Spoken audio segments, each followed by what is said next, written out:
Hi, everyone. Welcome to Type Talks. Today we have ENFP Enneagram 4s. And so, Boonie, would you like to introduce yourself? Hello, everyone. I'm Boonie, and I'm an Enneagram 4. I guess we all. Yes, you are. I have a background in art and clinical psychology, and I make videos for specifically our type, ENFP and 4. That's what Fantastic. Yeah. And Crystal? Hi, I'm Crystal Duan. I'm also an ENFP Enneagram 4. Surprise, surprise. And yeah, I'm a spiritual consultant facilitator. So I combine tarot, astrology, and typology in my services. And I'm currently going to start uploading more YouTube videos onto my channel that talk more about like type development and how to develop especially your lower functions. Awesome sauce. And Shayna? Hi, I'm Shayna, also ENFP Enneagram 4. I got into type a few years ago. This is my first panel, so I'm pretty excited. What else? I also have a YouTube channel, but I just do like music covers, usually playing ukulele, sometimes guitar.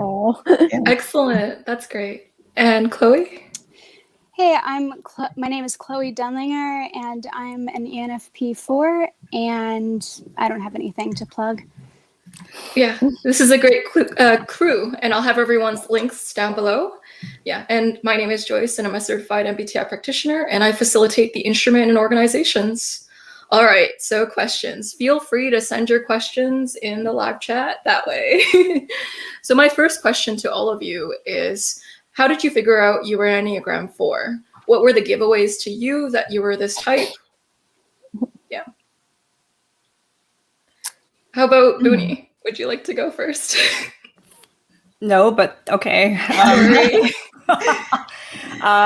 So I guess it actually was because of all the memes for 4s. All like the shadow work and like we're so pained and nobody understands us. And then when you lurk in the groups, the Facebook groups for 4s, you just read like, shake my head. That's me and me and me over again. We're all just like circle jerking ourselves, but it's like so bad. Yeah, I like the circle jerk. It feels good. So. Oh yeah, never said it was a bad thing. It's like an emotional circle jerk. Yeah. So how about you, Crystal? I mean, I did what I always do, which is I read every like description of like what the 9 types are, and I was just like, I think I'm number 4 because I think I just resonate with. I think I really like because I like typing people too from like their weaknesses. So I was really gravitating towards what the core fears of all the types were, because I mean, it's always easy to be like, oh, these are my strengths or whatever, you develop them, but your core fears aren't going to really change as much. So I saw the core fears of the 4 and I was like, those are way more me than like the other ones. So that's how I knew. And I also have always been told, for better or for worse, that I am highly individual. So there we go. That's awesome. And Shayna? So I kind of relate to that too. I just read through all the different types. I think the book I read was The Road Back to You. And yeah, the weaknesses of the 4 really stood out to me, but really just the feeling of being misunderstood resonated from such a very young age. I just remember being like really, really little and feeling so different from everyone, and I didn't have any concept of why. And I tried to express that. No one really understood what I meant. And so, yeah, just reading about it, it just stuck out so much that I knew that one was definitely me. Yeah. Awesome. And so, Chloe? Yeah, I feel like as NE-DOMs, we all like see ourselves kind of in all the types a little bit. So like, I definitely like read through all the different types myself and like, oh, am I a 1? Am I an 8? Am I like all this stuff? And then, so it took a little while, and then I was between 4 and 6. And then, And I've never really thought of myself as super individual, but it was also for me when people were pointing out that I was an individual, like what you said, Crystal, and then it like started to make sense. And yeah, so. Yeah, so the extroverted intuition users kind of can see all the possibilities. Like, what if I was this? Oh, I could be this. I could see myself in this. Right. That kind of made it hard because I could picture scenarios where, oh, I could be a 1 in this way, or I could be like literally every single number. I could see some ways that I could resonate with that. Yeah. Definitely. Yeah. A And lot of so, running in circles. absolutely. And so Ultimate Illusion asks, hi, ENFP ladies, what is your favorite MBTI Enneagram type, assuming it isn't your own type, when it comes to forming friend groups, and why is it INFP?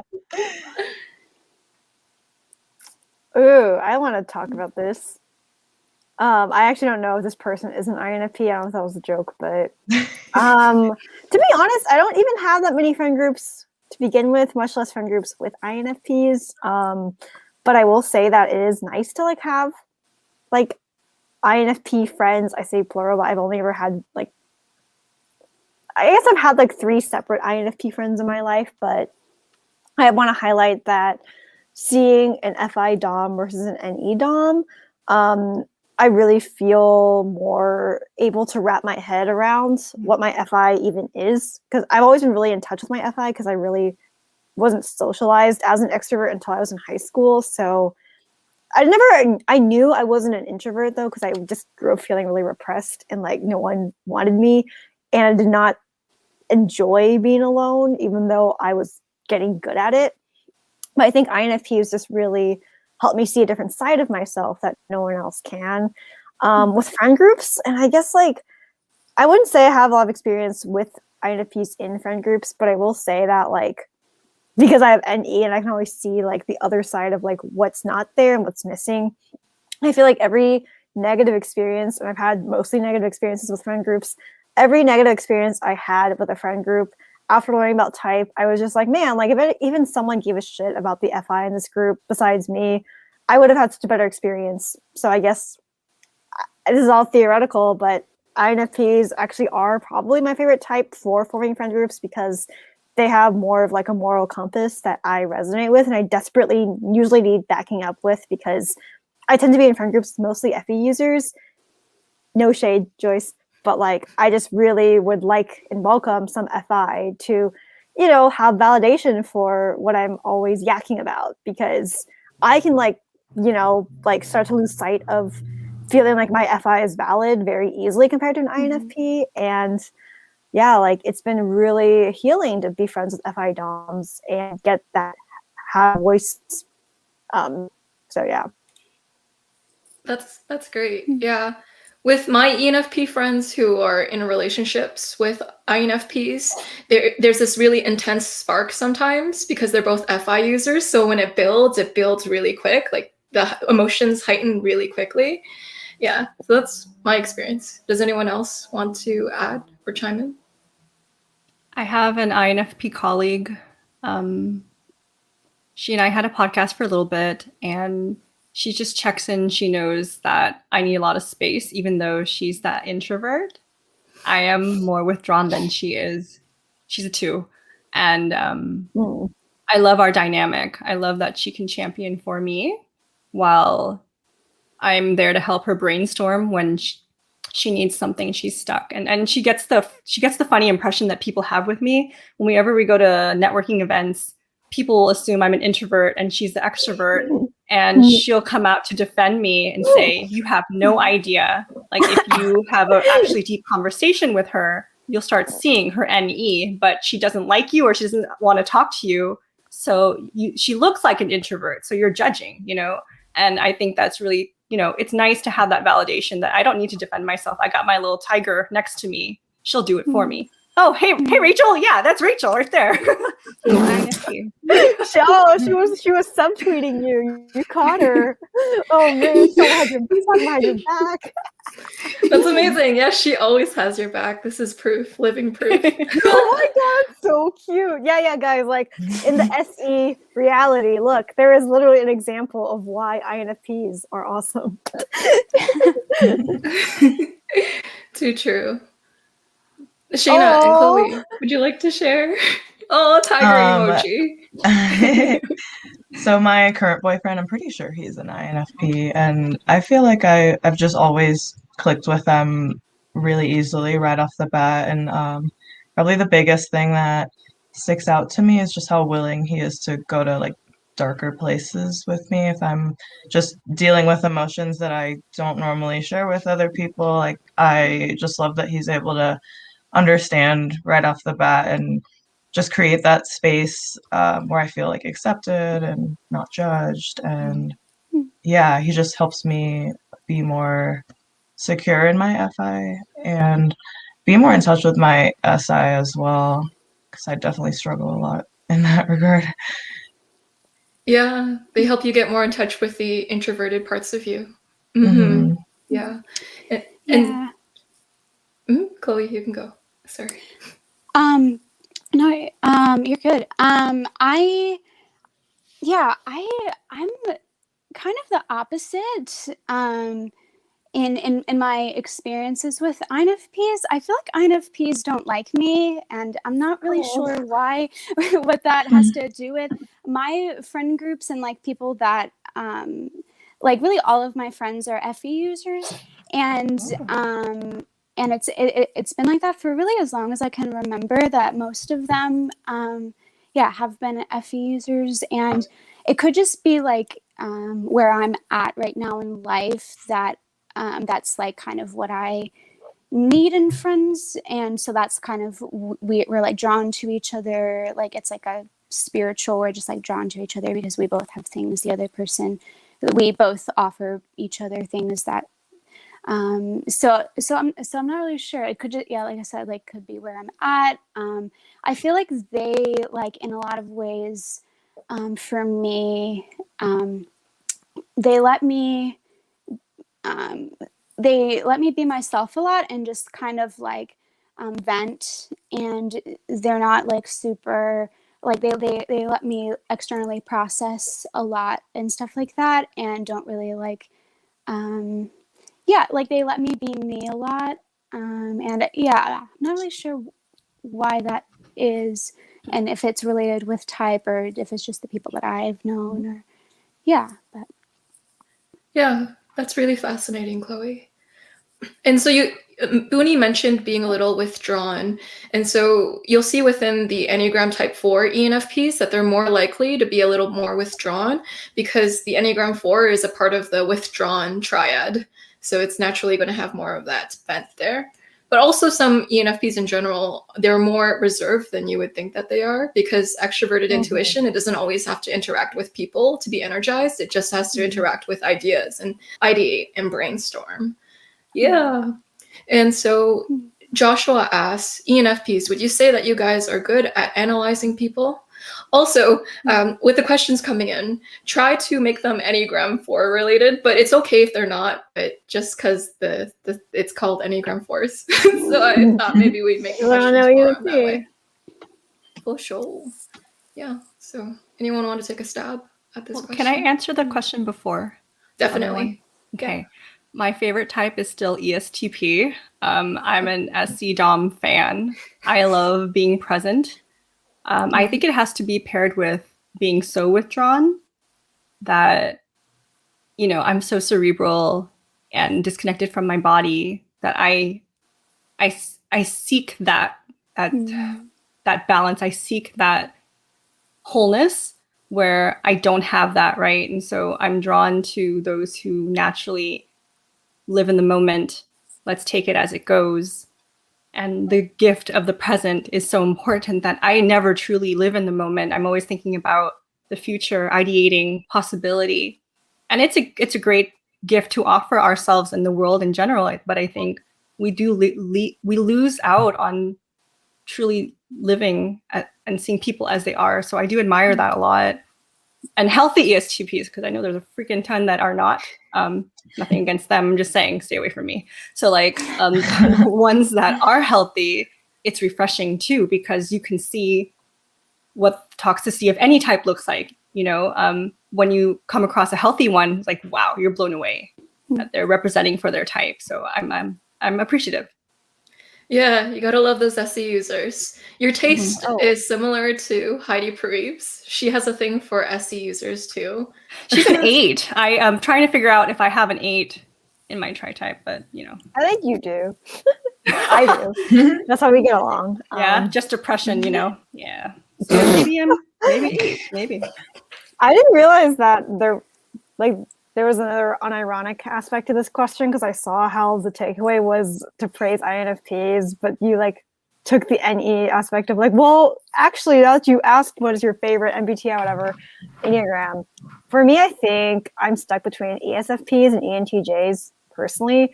ESTP is like a close third, but for sure though, my favorite Enneagram type is type 8, not my own type, but type 8. I really like the part of me that has 8 in their tri-type. I think it's great for doing social justice or setting boundaries or any of that. And I just think like every type 8 I've ever met, like I just feel like it's easier to trust them because they're better at like setting boundaries, and I don't have to like watch myself so much with them. And like if I'm like taking up space, I don't have to worry about them having a problem with it because they can just take up their own space too. So that's me. Excellent. And I also love SE. So yeah, if it's used correctly and in conjunction with like TEFI. So yeah. Yeah. That's why you love your ESFPs and ENTJs. SE DOMs, they're strongly correlated with type 8 too. Like a lot of SE DOMs I know, they either give me that identify 8. as Give it to type me. 8 or 7. Like, move me out of my misery. Yeah, take you into the world and actually do stuff. Yes.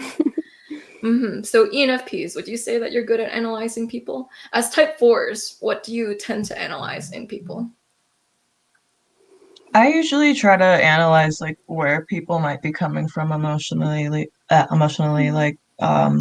especially like if it's a conflict, not even just involving me, but other people. I try to kind of just figure out why they are like presenting the way they are, if it's related to like past traumas or current issues. And in some sense, like that's not always accurate, but I definitely like just try to just zoom out of myself and into their lens. Yeah, if that makes sense. Yeah. You do some emotional inferences into their life. Yeah. Try to meet them wherever they're at. And, yeah. Yeah. I hear feelers say a lot, like meet people where they're at emotionally. And yeah, that makes a lot of sense. Anyone else want to go? Yeah, I'll repeat similar things. I kind of, in the back of my mind, I don't directly ask, but it's either kind of, an inkling of who hurt you, what is your childhood pain, and what does your shadow work look like? So like, I'm so curious about everyone's healing journey. I want to know how they're doing it themselves and where they're at. Like you said, meeting people where they're at. Like, are you working on yourselves? Are you working on this spiritual journey of becoming, or are you stuck? And then if you are, how can I do something to plant seeds or kind of shock you a little bit to do some of your own inner work? Because like we mirror people a lot. I know FI triggers people. Enneagram 4, people hate us. People are angry. Yes. Yeah, they hate us because they ain't us, but they hate us because we do the work that most people don't want to touch. But it's essential. We get to the other side, right? It's cyclical. And it's painful, but we embrace it. So people don't like it. They don't like that we're being okay with pain. Like you guys are surrounded by fire, the depths of hell, but you're kind of seeing the beauty in it at the same time. Like what's wrong with you kind of thing. So yeah. I'm to answer the question. Yeah. I would say like the few things I do pride myself on are, I think one of my strengths is definitely analyzing people. I used to spin in circles when I was younger because I needed more validation in a TE way of my ideas. But now, like, I think with learning type and like getting really good at like honing in on my own TI, my own NI, and my shadow work, I doubt myself a lot less. And I think like I'm beginning to get better at like analyzing people when they're coming from like an FETI perspective, or an NISC perspective. But I think for the most part, like people's like emotional like motivations, and I'm like pretty good at actually taking a stab at guessing what kind of pain they have or whether I should avoid them. And I mean, I think doing tarot and learning about astrology and human design and other systems also just helped amplify it to where it's harder for me to like ignore my analyzations. What the fuck? Oh my god. I was like, dude, what the heck? Okay, yeah, sorry, my roommate's like, damn. Oh, I love that song, Rose. Yeah, I love. Girl. Okay. I love that song because yeah, Great well, song. we can talk about that song later. But like, yeah, I just think that in general, like with type 4, if I correlate it to being a type 4, like when we understand our pain, we understand other people's pain, and we like can like very easily probably guess like what someone's chip on their shoulder is and how to actually help them. And sometimes we know it's better for other people than they know for themselves, if I'm being honest. So I think that it does make you potent, because if you analyze people from their limitations and their pain, it's easier to get, I think, a read on the facts of what their lives are like. Yeah, figuring out people's emotional motivations, their darker traumas and darker emotions. The type 4, that's their bread and butter. That's what feeds them, gives them life. Yeah, and that like really defines. I don't care what your type is, Enneagram or MBTI wise. It's like I think that it defines a lot of people. Like we have more strong conditioning to avoid pain, and I think that being in touch with our pain and in touch with someone else's pain gives you a better read overall on how to treat them and how to actually communicate with them. That is so Mic drop. true. Mic drop. Yeah. And so, Boonie, you mentioned planting seeds. I'm wondering if there's ever an element of, so I hear when I interview NFs, they'll talk about manipulation, but manipulating people for the better. It's like seeing their potential. Okay, so does that ever happen with Enneagram 4? dude, okay, so how do I approach this? So like Now she's being an extrovert. We're NE DOMs, okay? Yeah, I am an extrovert, dude. So like, okay, when there we go, ENFP energy. My ethics is very strong. I know from when I was exploring human behavior, I dive in and experiment with myself, the dynamics, social norms, things I have read about. And, you know, you'd have to hypothesis test and confirm, adapt, and see if there was a truth or not. You know, you take in and then reconfigure what the truth was for you. Everything is subjective and yet objective at the same time. But when you're doing this, you start to realize that some people are very vulnerable. You see the pains and the kind of like people want to be led towards something because they're not ready to grow. They'll look towards you because you have this strong essence of, you know what you want, because your ethics is so strong. They see that fire inside of you. They're drawn to you and they're like, tell me what to do. And I know that comes with a lot of authority. You have a lot of potential power to break someone. So for me, I will not do it unless, like, you have to see the readiness for someone. You have to see their vulnerability. So you're weighing all these variables at the same time when you meet someone. You can look in people's eyes. Like, I don't know if you ever looked at someone's eyes and you see what a traumatized face looks like. You know that death stare. They're so. I'm like, right, oh, they're kind of broken. They're kind of like their psyche has been torn and they're going through a psychic hell right now. And I wouldn't touch that. So they just need kind of compassion and care. So, but for people who are a little bit more moving towards action, I would totally plant seeds and kind of kick their butt to do a little bit more because they're ready. But for those who just need that care, I do treat them more like a baby, like your metaphorical baby needs care, and I will be there for you. And I think people need different things. Yeah. When you meet a type 4, the first thing they're thinking in their head is, show me your broken parts. Show me what's broken about you. I love that. I feel like for me, people don't need to show me. I just see it without even wanting to at times. I'm just like, I think it's very different.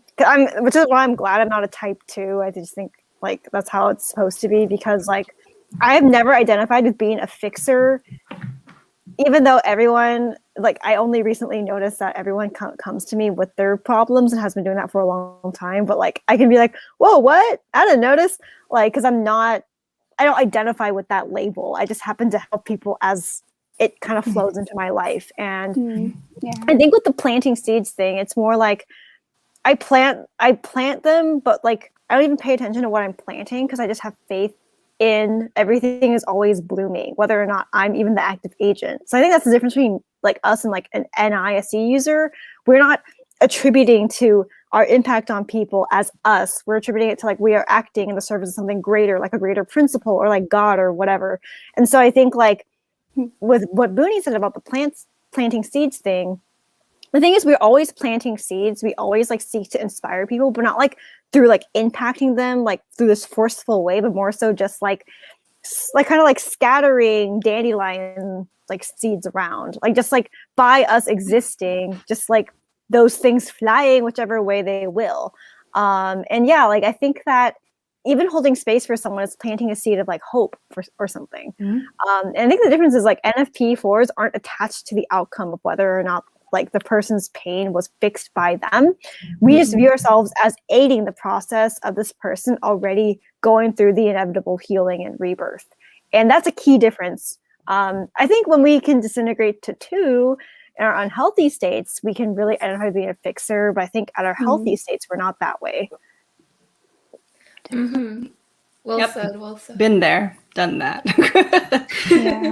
Yeah. Being a 4 in a world of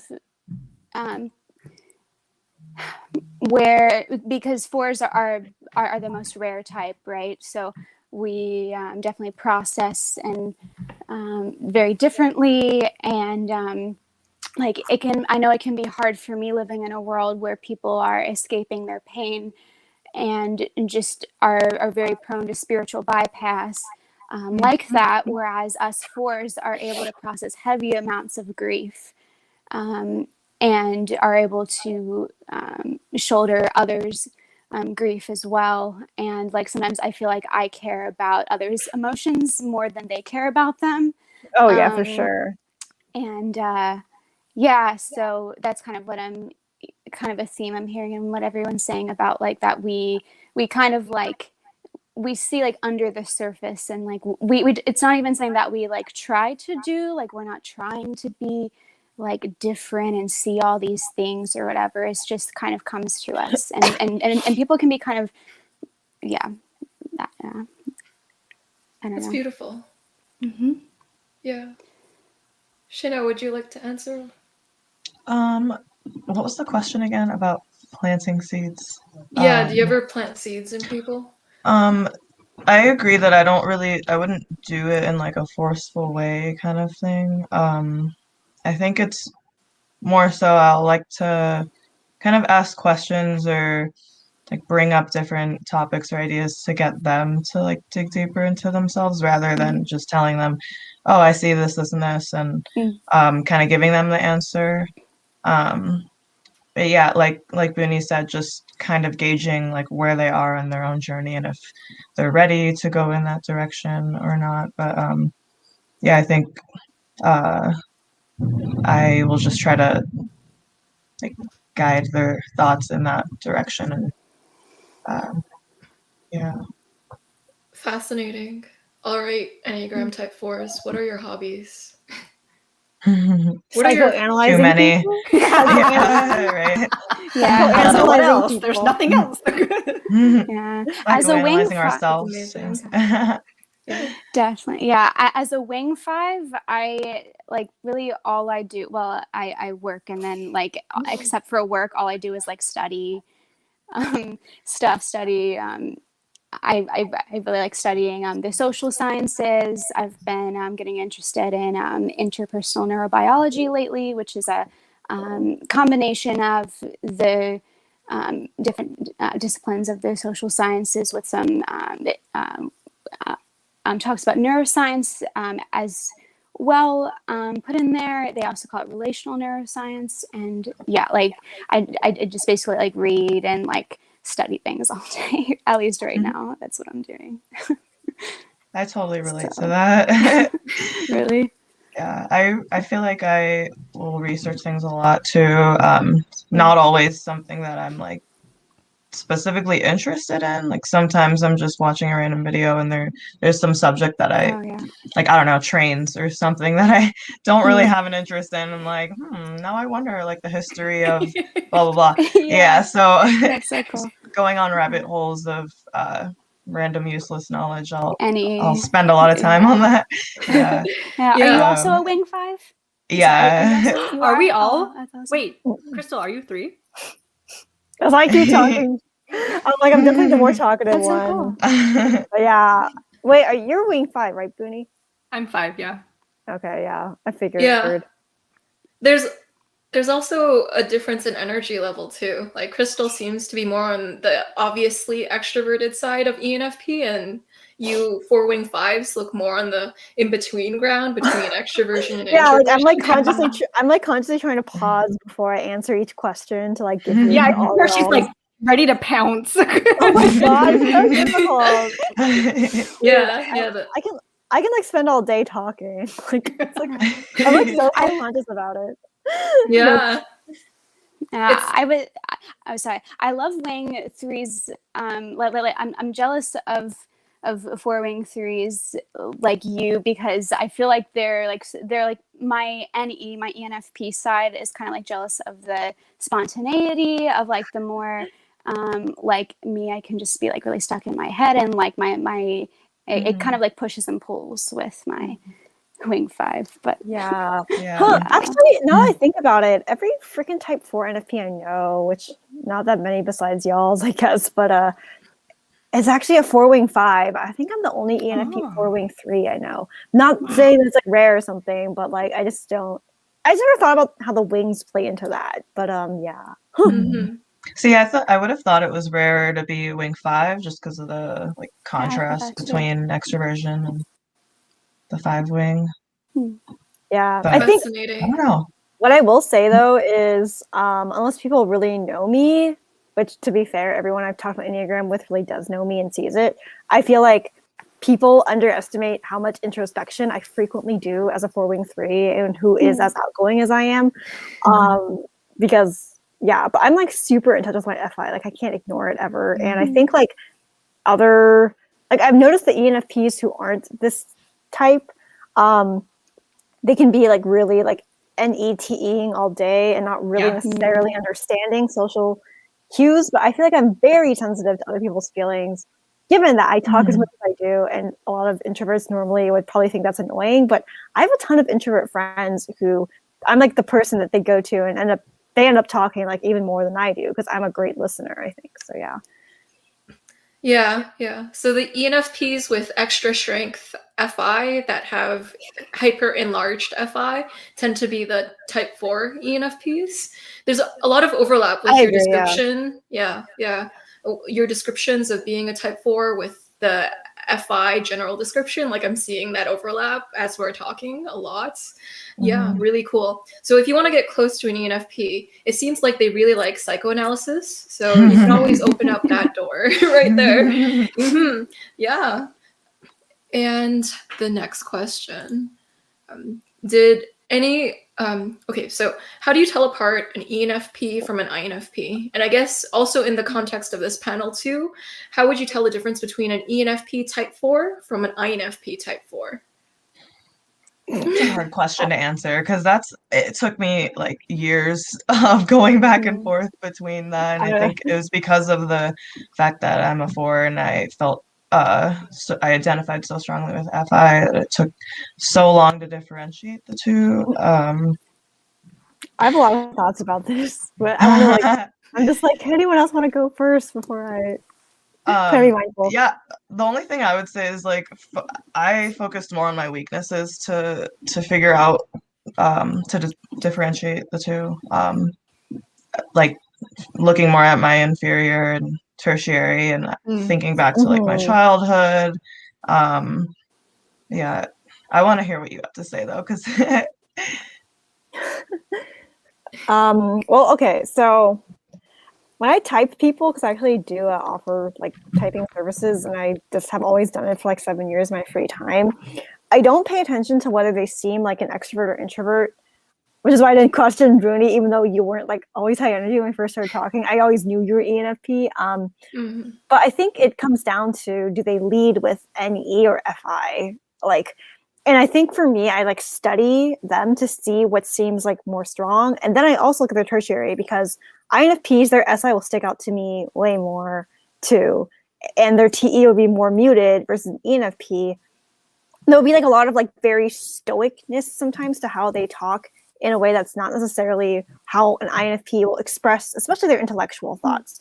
And I think that for how to apply that to like type 4s, I think type 4 ENFPs, I think that they take a proactive approach to seeing the 4ness in everything and interacting with the world through like kind of using 4 almost as a proactive tool to connect with people. Like trying to connect with people over their pain is way more of an ENFP thing. I don't see INFPs going around being like, tell me your trauma.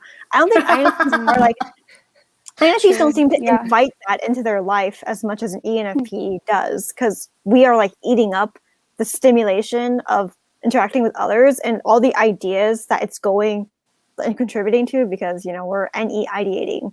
While INFPs is more like the filter through which they see like the world is their FI. And I don't think that like INFPs are like trying to like help other people as much proactively with like their 4ness. I think it's like more like, an expression.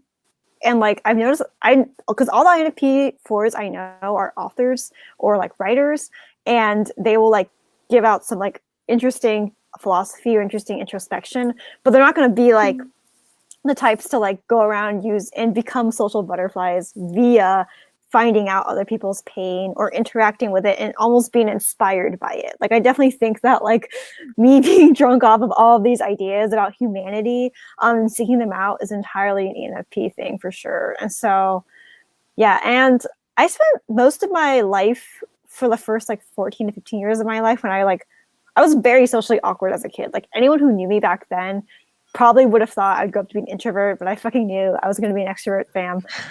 So I like analyzed myself a lot, and I analyzed every reaction. And every time someone hurt me, which happened all the time, I would like try to understand what that meant about how I see the world. So it always was like detaching from my FI to use NE to like get a sense of how the world works.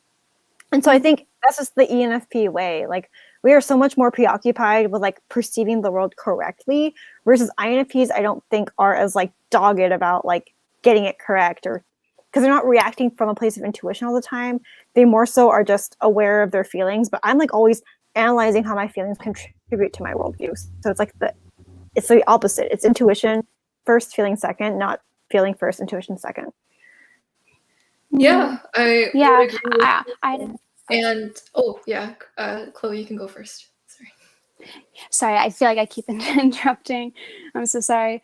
Yeah, I really resonate with what you were saying, Crystal, and I could be wrong about this. I want to see what your guys' thoughts are on this. I feel like INFPs are a little more of like the classic description, like the internet descriptions of like being an individualist. Like they're more the kind of type that, and there's totally nothing wrong with this, but like they kind of are the ones that are like, how do I explain it? Like they kind of revel in their being different. Whereas like I know me, I don't try to be different or like think it's cool like to like be like I'm not trying to like be a rebel or anything like that. I'm just naturally very drawn towards different things, and that in proxy that in result like makes me different.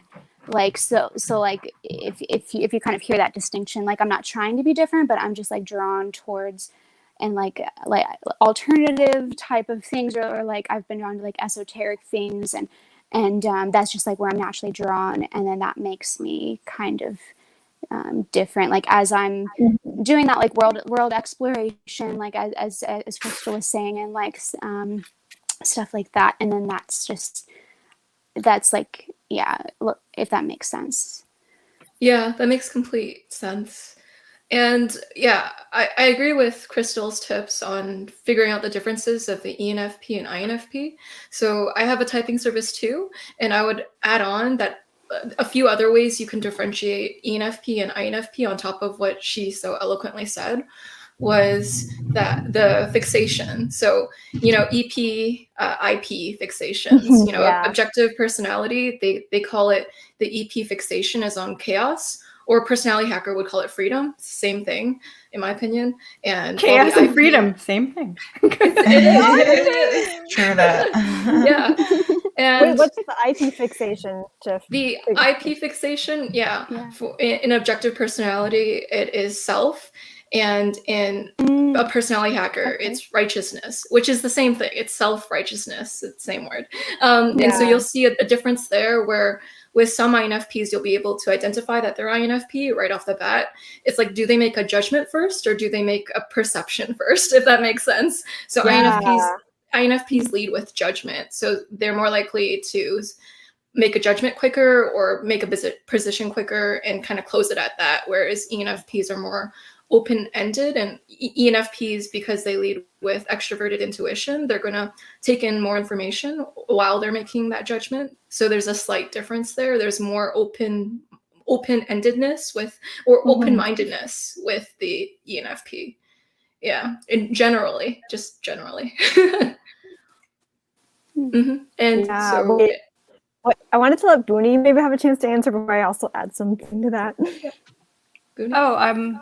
Well, I was just thinking about us in terms of our wants to change systems or fight for underdogs. I'm just curious how INFPs or ENFPs do it, because for me, I lean towards using TE probably, right? You see the system as it is, and then you kind of infiltrate and change it from the inside out. I'm wondering if that's an ENFP thing or an INFP thing too. But like I do think that also INFPs more are the journalists and observers that write and speak on essences of humanity, the deeper themes that are painful or collective. So I don't know. I see a similarity, but sometimes there's a lot of ENFP writers as well, journalists. So just curious. Yeah, as someone who was a journalist, I'm like, yeah. I would say I had a lot of INFP classmates, and I think like they make themselves the observer after they're done judging and doing things. Yeah. And they write some like scathing critique, right? But then maybe they don't necessarily want people to like interact with them about it. And I think like, I just really think that ENFPs, okay, as an ENFP versus an INFP, as an ENFP, I value individuality, but I don't think anyone just like who just meets me or even is distantly acquainted with me would be like, oh, she's like an individualist. Maybe they'll say I'm unique, but they wouldn't say that's my part of my identity. Because I think like my mission that I've uniquely crafted, I don't think would resonate with an INFP as more as I'm trying to make everyone see their individuality. Like I'm at the end of the day an advocate for NE, even though of course so much of FI plays into that. And I think all the INFPs and like just FI DOMs, like ISFPs too, they will like really ruminate and judge what's going on. And when we say judge, it doesn't mean like, oh, I'm being judgy. It's more like they'll like really organize their reactions to things and then like, like very tactfully, strategically post or talk about what they value. But I feel like ENFPs are much more about like going around and gathering everything. Like I have like such a huge network of like people I know that has informed how I see the world. It has really made my FI feel like it can thrive, but I just feel like FI DOMs are going to get burnt out from like too much gathering, and they're going to get burnt out from like trying to blast TE at people or trying to like observe the system or trying to go too deep into like what it means. So that's how I see it. Well said. Well said. Anyone else want to add to that, or would you like to answer the next question? Cool. And so 24-hour diner asks, can you describe your experience of your extroverted intuition when you decide to pursue a new goal or interest? How do you know? Hold on, it's a cute name. Hold on. I'm like, what does this mean? What was the person thinking when they made this title? I must know. Okay, done. That's ambitious. 24-hour diner, dude. I know. There's only hard like work. 22-hour diner, but 24 is like different. I love that. The NE is like, ooh, and then the FI is like, oh, personal motivation for doing this. That's amazing. I actually have a question for you, ENFPs. So you mentioned going down any rabbit holes. So I'm wondering, how late at night do you guys stay up at night when you have a new rabbit hole? Do you ever how late at night do you go? Are you talking about integrated SI or we should all be staying up late? Right? Different reasons. What time is it? Yeah. Wait, Shayna, go ahead. I was gonna say late at night or early in the morning, because it'll roll over into the next day often. And I'm like, oh, the sun is rising. Yeah. I should go to sleep now. Yeah. Yeah.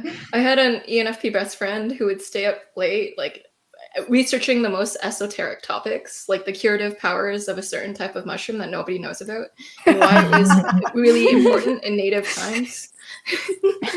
That's amazing. Yeah. I feel like this question is like, I feel like when you decide to pursue a new goal or interest, for some reason, like just that wording in of itself without applying it to us, I just think of like NI, because I can contrast it with how I know you NJs, literally when they happen upon a topic they like, they drill so deep into it. It's all they can talk about for like weeks, months, maybe years. And I feel like when we decide to pursue a new goal or interest, it would have to do more with something our FI cares about. And then our NE is like just at the mercy of it, like gathering the information. And I guess it's like, oh, okay, like I desire to get into like cooking or something, which is very difficult, like for me. But I was like, all right, like the experience is that now my NE is going to refer back to the SI archive of like times I successfully took on a new hobby or interest and look at what worked. Okay, watching YouTube, I seem to consume information better that way. Or talking to friends who have that interest, even better. And I guess like NE, it's not like as directed as going deep into the topic and all its components, but it is just like, what is the best way for me to learn all the ways that I can cook or do things? And so I think it's like our NE and our FI work together to find the most TE efficient way to do it, and also the SI way that actually comfortably gets the result and stuff. So I don't know, like I don't identify with having goals or interests. I know that's weird. Like I don't like when I try to vision board, I'm like, what do you want in 10 years? To be happy, and maybe a published novel would be nice, but like I guess like maybe every time I go to a bookstore, I'll pursue my interest by buying a book on writing and then not reading it. But like, or if I have a new friend or love interest, I guess maybe I'll like go through their social media, but like deep like into the archives to look at how they used to post or who their exes are and stuff. And how do you know to pursue a goal or not? I just feel like life just has like at the base level ENFP stereotype way of talking. Life just has a way of throwing you into things that you just like, and you just happen to find yourself doing stuff. Like, I don't know if you guys relate, but like all of my close friends, I just kind of like I just felt like talking to them one day and another day and another, and like, or I felt like writing and I felt like doing this, and I was just so motivated by that. And my NE just isn't keeping score. Maybe my SI notices I'm doing this thing more. That's good, but like I'm just kind of rolling with the flow, and I guess I just don't relate to like what the NI intention of like, oh, and I'm going to be really into like home decor or like super stuff and stuff. Because I have like 5 ENFJ best friends, and like they're all like freaking the same, like really like just like drilled into topics, goals, interests. Like I'm going to furnish my new apartment in exactly this way to achieve my objective of having everyone over and yada yada. Like I don't think my goals are as linear as that, but maybe you guys have a different take. I'm different, so I don't know.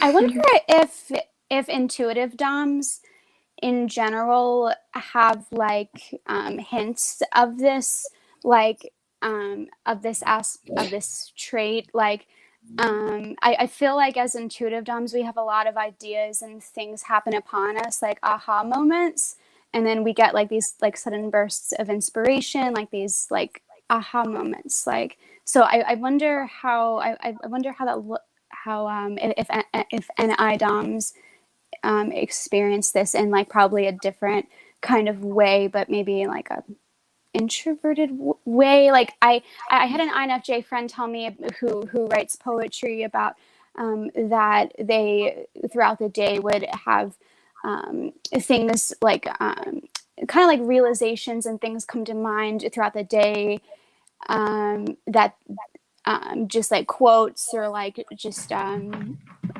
don't know, like, and realizations throughout their everyday life, and they would jot all these notes down on their phone, and then they see quotes and jot that down too as like sources of inspiration, so that when they're writing they kind of like glean off of that, and then they're able to like go into this like focused mode of writing. So it's like I feel like a lot of things like happen upon us intuitive DOMs, and like we have these kind of like sudden like blasts of inspiration. But I don't know if it could be just any DOM thing, or I'm not sure. I'm not sure if anyone has any thoughts about that, if any of that makes sense, or just any. I do relate to INFJs. Wait, am I frozen? Can you guys see me? I think you are frozen. Oh no. You We can hear you. me. Rip. But your frame is frozen. That's all. I'm gonna stop the cam, but you can still hear me, right? Yeah. Okay. Mm-hmm. Anyways, oh man, I'm still frozen. All right, well, we're gonna I'm now a black blob. I was gonna say I do The most adorable black blob. so It's an aesthetic. yeah. It's a four I do aesthetic. think, Chloe, I do relate to like just being an intuitive first. There is like that aspect. I do think INFJs have more similarities to us than like ENFJs and INFPs do. And I do think that like intuition first seeks something entirely different. Because like when I'm talking about like NI users drilling in, dude, INJs are the kings of those compared to ENJs. So I think you're onto something for sure with that. Just it's very difficult to be so self-directed, though, if I'm being perfectly honest. So yeah. What do you mean by self-directed? Are you like I feel like you speaking of FI? I'm thinking of like how judgers first, so like IPs and EJs, they'll be like very intentional about, I think, goals and interests, and this is what I am doing. But I think like all EPs and IJs will be kind of like more about like cross-pollinating with different concepts or different things. Like I actually have very philosophical discussions with like ISJs and ESPs, even though they're sensors, and we tend to think they're not that they are thoughtful. And I do think that like when you're not trying to identify so strongly with judgments, whether they're tribe judgments or self-judgments, I do think that we just end up getting access to just different ideas more and incorporating them into whatever it is we are accomplishing, but we're not married to it. We're not like, this is my FI and you can't change that. Like, we're like, this is my FI. Definitely. Well, I guess you could maybe change that, but I don't want you to. So I'm going to distance myself if you're like a jerk. But like, we'll like be more open-minded, I think. Not that being, because I don't think closed-minded is always a bad thing. Or it's more like we're open-minded compared to like super hyper intentional. And I think they can just be used to address different things and objectives. So yeah. True that. And so anyone else have thoughts on this before we go to the next comment? Okay, I'll give it 3, 2, 1. Me. Hold on, wait. Okay, what was the question again? One more time. Because I had a thought. What was it? Does anyone remember the question? I think here it it is. Down and... Okay, no matter what the question was, I wanted to talk about how we're seeking novelty all the time, right? Like that cross-pollination thing. I think that we're more open to just whatever tends to happen will happen. And I think that we pair that with our fourness too, and NE, possibility of being. Like, we can embrace and be okay with the discomforts or the fluidity of alchemy for ourselves. So if we meet other people who view things differently, I think that we intentionally seek that discussion, exchange of different opinions, valuing that it is different and honoring it. And I know sometimes people don't want to do that because the push to change is powerful, but I'm okay with that. And so I think that when we're doing that work or exchanging with people who have such different lived experience or ideas, we're going to have more aha moments, because that's just our drive. For me, it looks like fireworks all the time. It looks like, neural networks in the sky. Like, it's a constellation of thought that we're expanding over and over again. Like, that's just where we lean. And I think that, because we gravitate towards people and experiences and internalizing it after a while for the greater themes on life and how we subjectively experience it, we're going to have a lot of aha moments, more so than I think other people, because we're chasing it. Yeah, that makes sense. So you mentioned the element of novelty, Boonie. And so I wonder if the 4 drive also, like, one of the factors that drives it is when you learn about someone's trauma, it is innately novel because everyone's trauma is a little different than another person's trauma. Yes. So it fuels the NE. Oh my God, Joyce is like, just thank you. Yeah. Figuring out people's fingerprints of trauma inside them that are all different from each other. Totally different. That shiny, novelty. Yeah, like like Pokemon. I mentioned earlier that I can somewhat predict or map out like what someone's trauma is, but to clarify that with what Joyce just said, I don't literally know. Like, I can't be like, yes, my crystal ball third eye says that your parents died in a fire when you were 15. Like, I'm not like that like good at that, but like I think like I can like project and sense the like takeaways or the results and like categorize them, so I can tell if like someone has like a chip on their shoulder and is jaded, and I can like vaguely see like how that plays into right now, but I can't like precisely know the exact SI moment or moments or relationships that made them that way, but I can like see like their reactions to things. Like I can understand what they'd be skeptical about, what they would be like okay with, what would light them on fire, and like what their political affiliations even are sometimes. But like, yeah, like that stuff is like really evident to me. But yeah, like the actual understanding the source material of like what made them that way, that's entirely novel, even if I know the outline of what the result was that got them. Yes. Yeah. When I invite on guests, I hear the word source like heavily associated with either FI or TI in different ways though. So I hear a lot of FI users, they'll talk about the source of people's humanity. So almost like they're individual and what makes them an individual as a person. So that everyone's unique FI, like in the FI users trying to figure out everyone's unique FI. Whereas like the TI user is trying to figure out source code for almost universal truth. Like what is true or false about things. Oh yeah, definitely. Like for TI is like your belief system of like what kinds of logical, either faulty or true kinds of conclusions did you make, and how did they impact how you do things, which TPs are excellent at. I get triggered less by TPs than I do by FJs, to be honest. Yeah, Definitely. TPs are great. Yeah, TI is really definitely. Yeah, TI is great at defragging your mind of bad code. So taking out the things that don't make sense out of your mind's code. Yeah. In a way, it's all working with source code. So I hear the word source code most heavily associated with FI and TI when I invite people on. I know that. Yeah. Like I'm really deep in the life coaching industry at this point. And I think that the people I prefer to work with in terms of me being the client have actually been ESTP coaches. They've helped me the most. Right. And like I'm always like, what the heck? But because I think the most powerful thing for developing my TI was when my ESTP best friend and my other ESTP coach friend, they both reminded me that you're always thinking something. You're always prioritizing something. There is always a rhyme and reason to your thoughts. And I'm like, oh shit, what? But I think in a similar vein, because, okay, that was like mind blowing. I have a whole rant about that. But parallel it to the discussion at large, I'd say that FI believes you're always feeling something. You always have some sort of emotional reaction to literally everything around you. Like, I think FETizers can be like, oh, I'm like neutral. Like, that's what you like, whatever. But I think FI assumes that everyone has like a yes, no, love, hate, yada, yada. Like everyone has reactions to things. Everyone has emotional levers being pulled at all times. Just as TPs know that logically, we have levers also behind our reasoning for things too. So I think that's really important to bring up, because I think that source code or source whatever for FI and TI is important, and they also work in parallel ways for what we assume about people. Because I found Ps in general, like TPs can be more empathetic and give me space to be like myself than you would assume.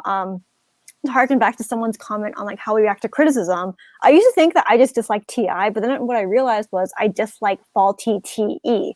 Because if someone's not respecting how my logic is filtered, then I can't like take any criticism. But if someone, often like TPs have given me really good criticism and given credence and space for why I would falsely think in the first place, versus, sorry, Joyce, don't take this personally, but you probably won't because you don't have that high. But like, I think a lot of FJs, when they are really emotional, they will like gaslight me and make me feel like I'm really like being dumb, because they can't see the TE behind why I would think the way I am. But TPs have never done that. Even if they think I'm being dumb, they'll give me the solution or something. They'll have no problem administering that. And that is where I'm like, I'm not sensitive to criticism. I'm just sensitive to it not honoring why I am the way I am. And that is a type 4 thing for sure. I don't know if you guys relate. Anyone want to relate or? Relate. No. Cool. Awesome. And so how would you describe the Enneagram 4 archetype?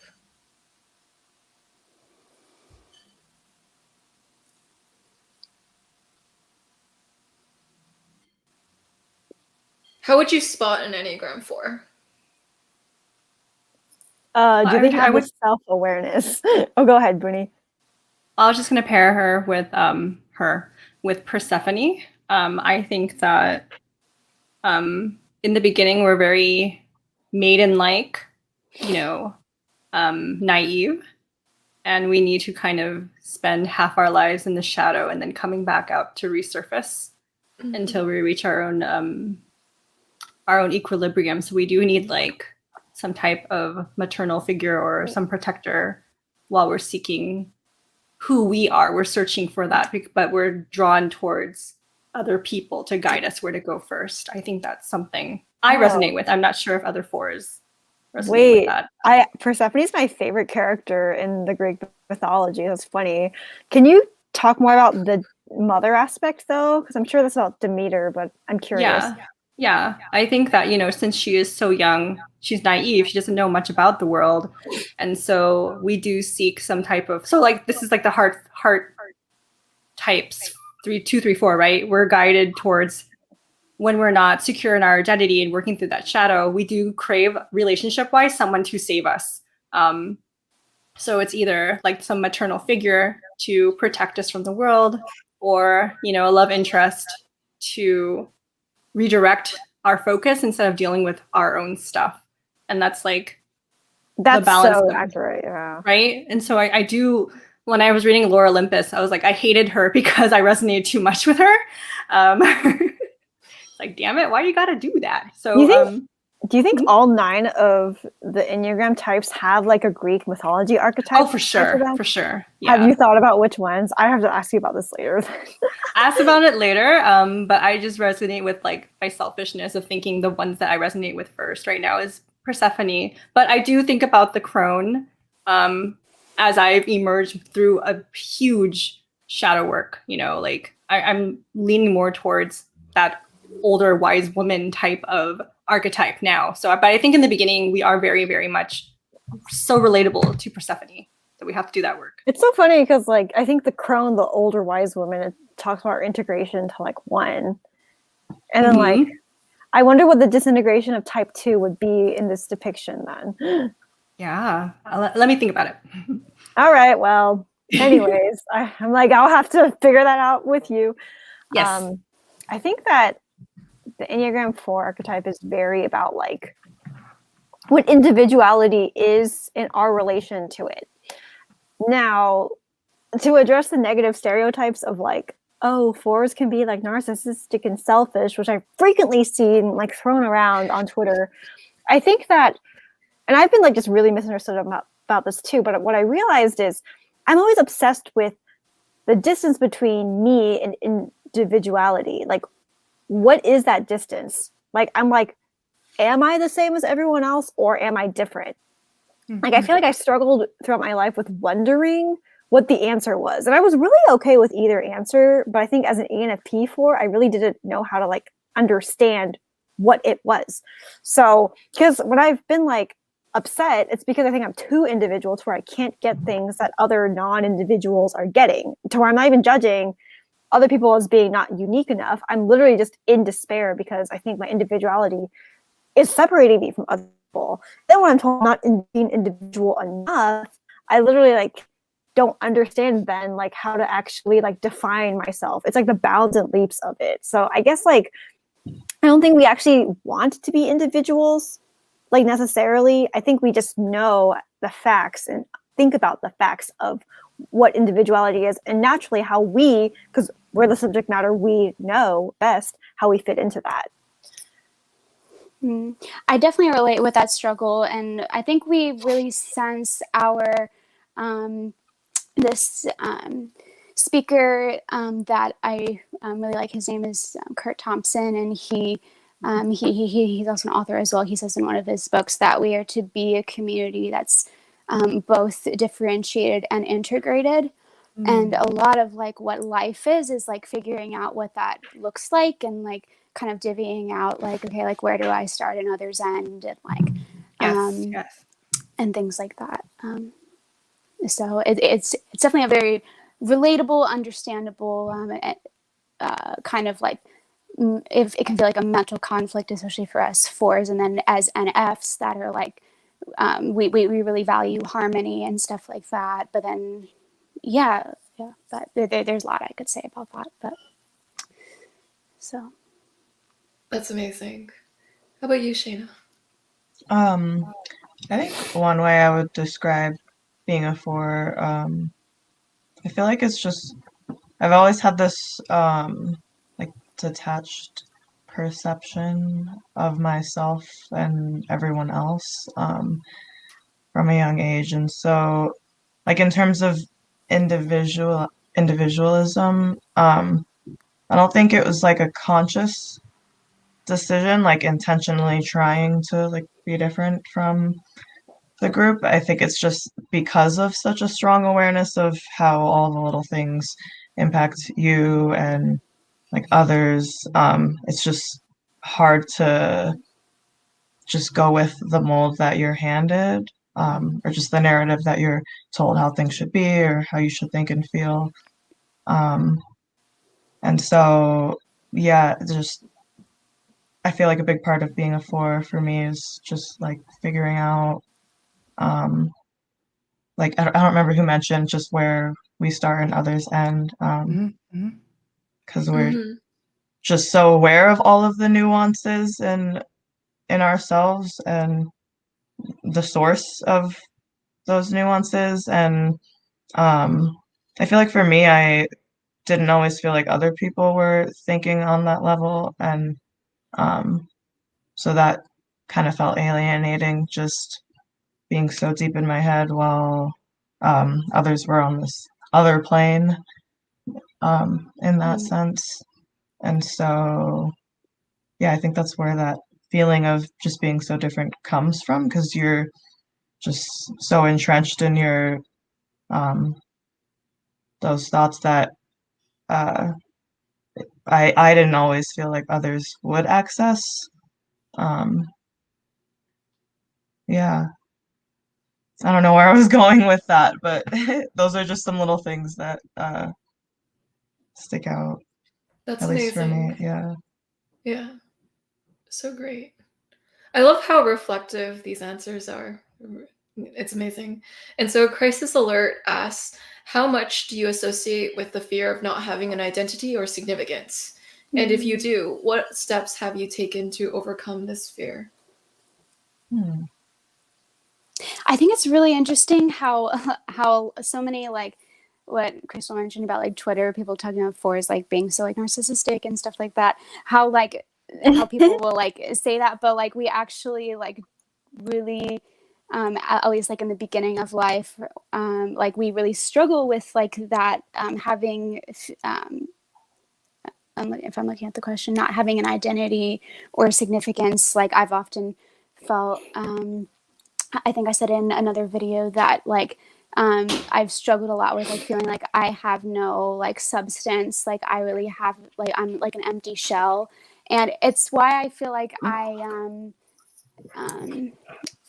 it's not a very conscious thing, but I have like I guess like the extent to when I try to be different, it's really just because I feel like if I blend in, I won't be noticed, or like I won't be like I'm not good at fitting in or something like that. And like that if I were to blend in with like the majority of people around me, like doing what everyone is doing, like I've always like felt like I've always been like drawn to like buying a different color car than like rather than like a more common color car, or like because I feel like people won't notice me. I feel like people won't see me if I don't stick out a little bit, and that it's coming from a place of like we're really starting down here. We feel like we have like no identity, no, like we won't be noticed. So it's really like, yeah. So I think it's interesting, and I wonder where it comes from. The stereotypes, and there's stereotypes about all the types and stuff like that. But I'm just curious, like my NE, like why people can say that about fours, like. But that's a kind of a rabbit trail. But.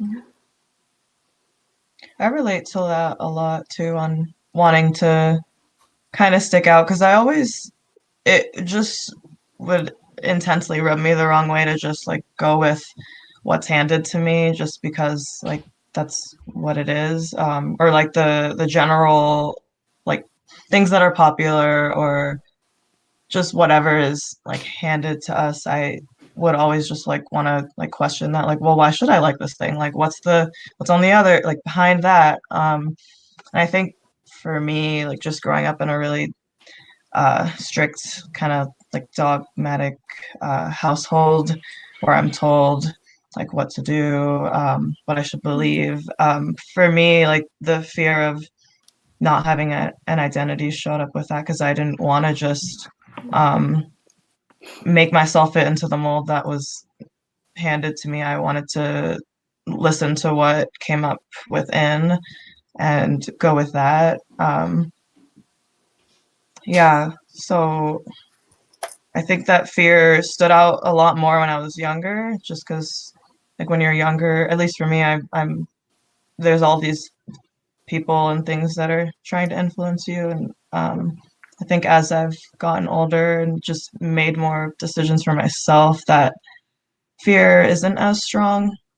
I don't know if anyone else can relate to that, but Definitely. Yeah. Yeah. And I definitely say like that. Oh, you can go. Sorry. Okay.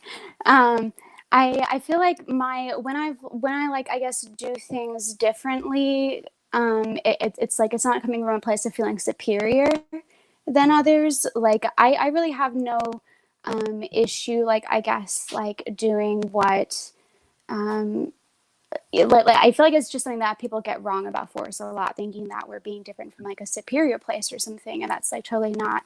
Like there's other reasons for it. Like we actually like when fours are healthy, we really revel in other people's differences, and we're like just that total like you do you energy to our friends, and like just like cheerleaders for our friends, and like it's really beautiful. Maybe in a really unhealthy place it could look like that, but I feel like other types can can manifest those unhealthy traits as well. So I'm not sure if it's a for particular thing, but I could be wrong. So yeah. Yeah, no, I'm like overdue to probably make some type 4 ENFP videos, but I feel like I don't struggle with this at all anymore, but I did for a long time. I think the key difference was that I got a lot better at my shadow TI, and I think that is absolutely the huge key to not being unhealthy in this way. Like, so to me, like having TI polar, of course I still don't like use it that consciously, but I am like better in relativity because I surround myself completely with like healthy ENFJs who are really focused and humble on also digging into their FI and SI. And I think from that place, I realized that like any fear of like not having an identity, it's to define it more precisely. I think it's more that I don't sometimes know how to grasp or wrap my head around my identity unless it's informed by the TE of what logically makes sense. And I think for a lot of my life, I was really preoccupied with making sense to people. And the best way to make sense to people is if you are an individual. And then make no mistake, if they ditch you, at least it'll be because it's you. And at least if they love you, it'll be because it's you. So I think the fear of not having an identity of significance, like Chloe said, isn't because of superiority. It's because it's more efficient. It literally is. If someone has an identity, it's easier from a TE lens to understand them and to then ostensibly do less harm. Because if someone just understood me, this is what I thought my whole life, if someone just understood me, I'd feel better because then I wouldn't have to like I think that all the times I've been in pain or felt rejected was because I couldn't understand why it happened. And then I didn't feel like I had consented to this rejection. But when it's been like, oh, we're just not compatible, we mutually agree with like friend breakups or any of that, it's been so wholesome and healing. So I think that the strongest human emotion that's difficult to deal with is like confusion. I think really tapping into my TI really helped with that. Especially because like I grew up with an ISFJ mom who like our like polars would always like, you know, like just run into each other. And so I think that like my like grappling with having an identity was really for self-protection. And I think that I really cared about being significant and like having like some iconic following when I grew up as like an author, because I felt like if I can't be ever understood, at least I can be like successful and be envied. Like I felt like envy was like the logical second best to being understood, because I just felt like I'm too hard to understand to have friends. But then like at the end of the day, like now I can say as of the last year, like as recent as last year, I don't struggle with that because I found a lot of ENFJ friends that were willing to learn, like I guess like they were interested in type and we were just having more honest conversations. And as Chloe said, when you're an ENFP 4 and you're healthy, you are like the cheerleader to everyone being an individual. And that illustrates that we aren't like flexing our individuality. We're more so trying to signal to the world like, hey, I'm an individual. All the other individuals can be too. All the other individuals I've met who are like healthy and know themselves don't get triggered by me and do understand me because they understand themselves. And I think that that is just a testament to like, we're not coming from a narcissistic place. We just understand deeply the FIT phenomenon of when you have your own identity in line, you are more immune from the world really battering you.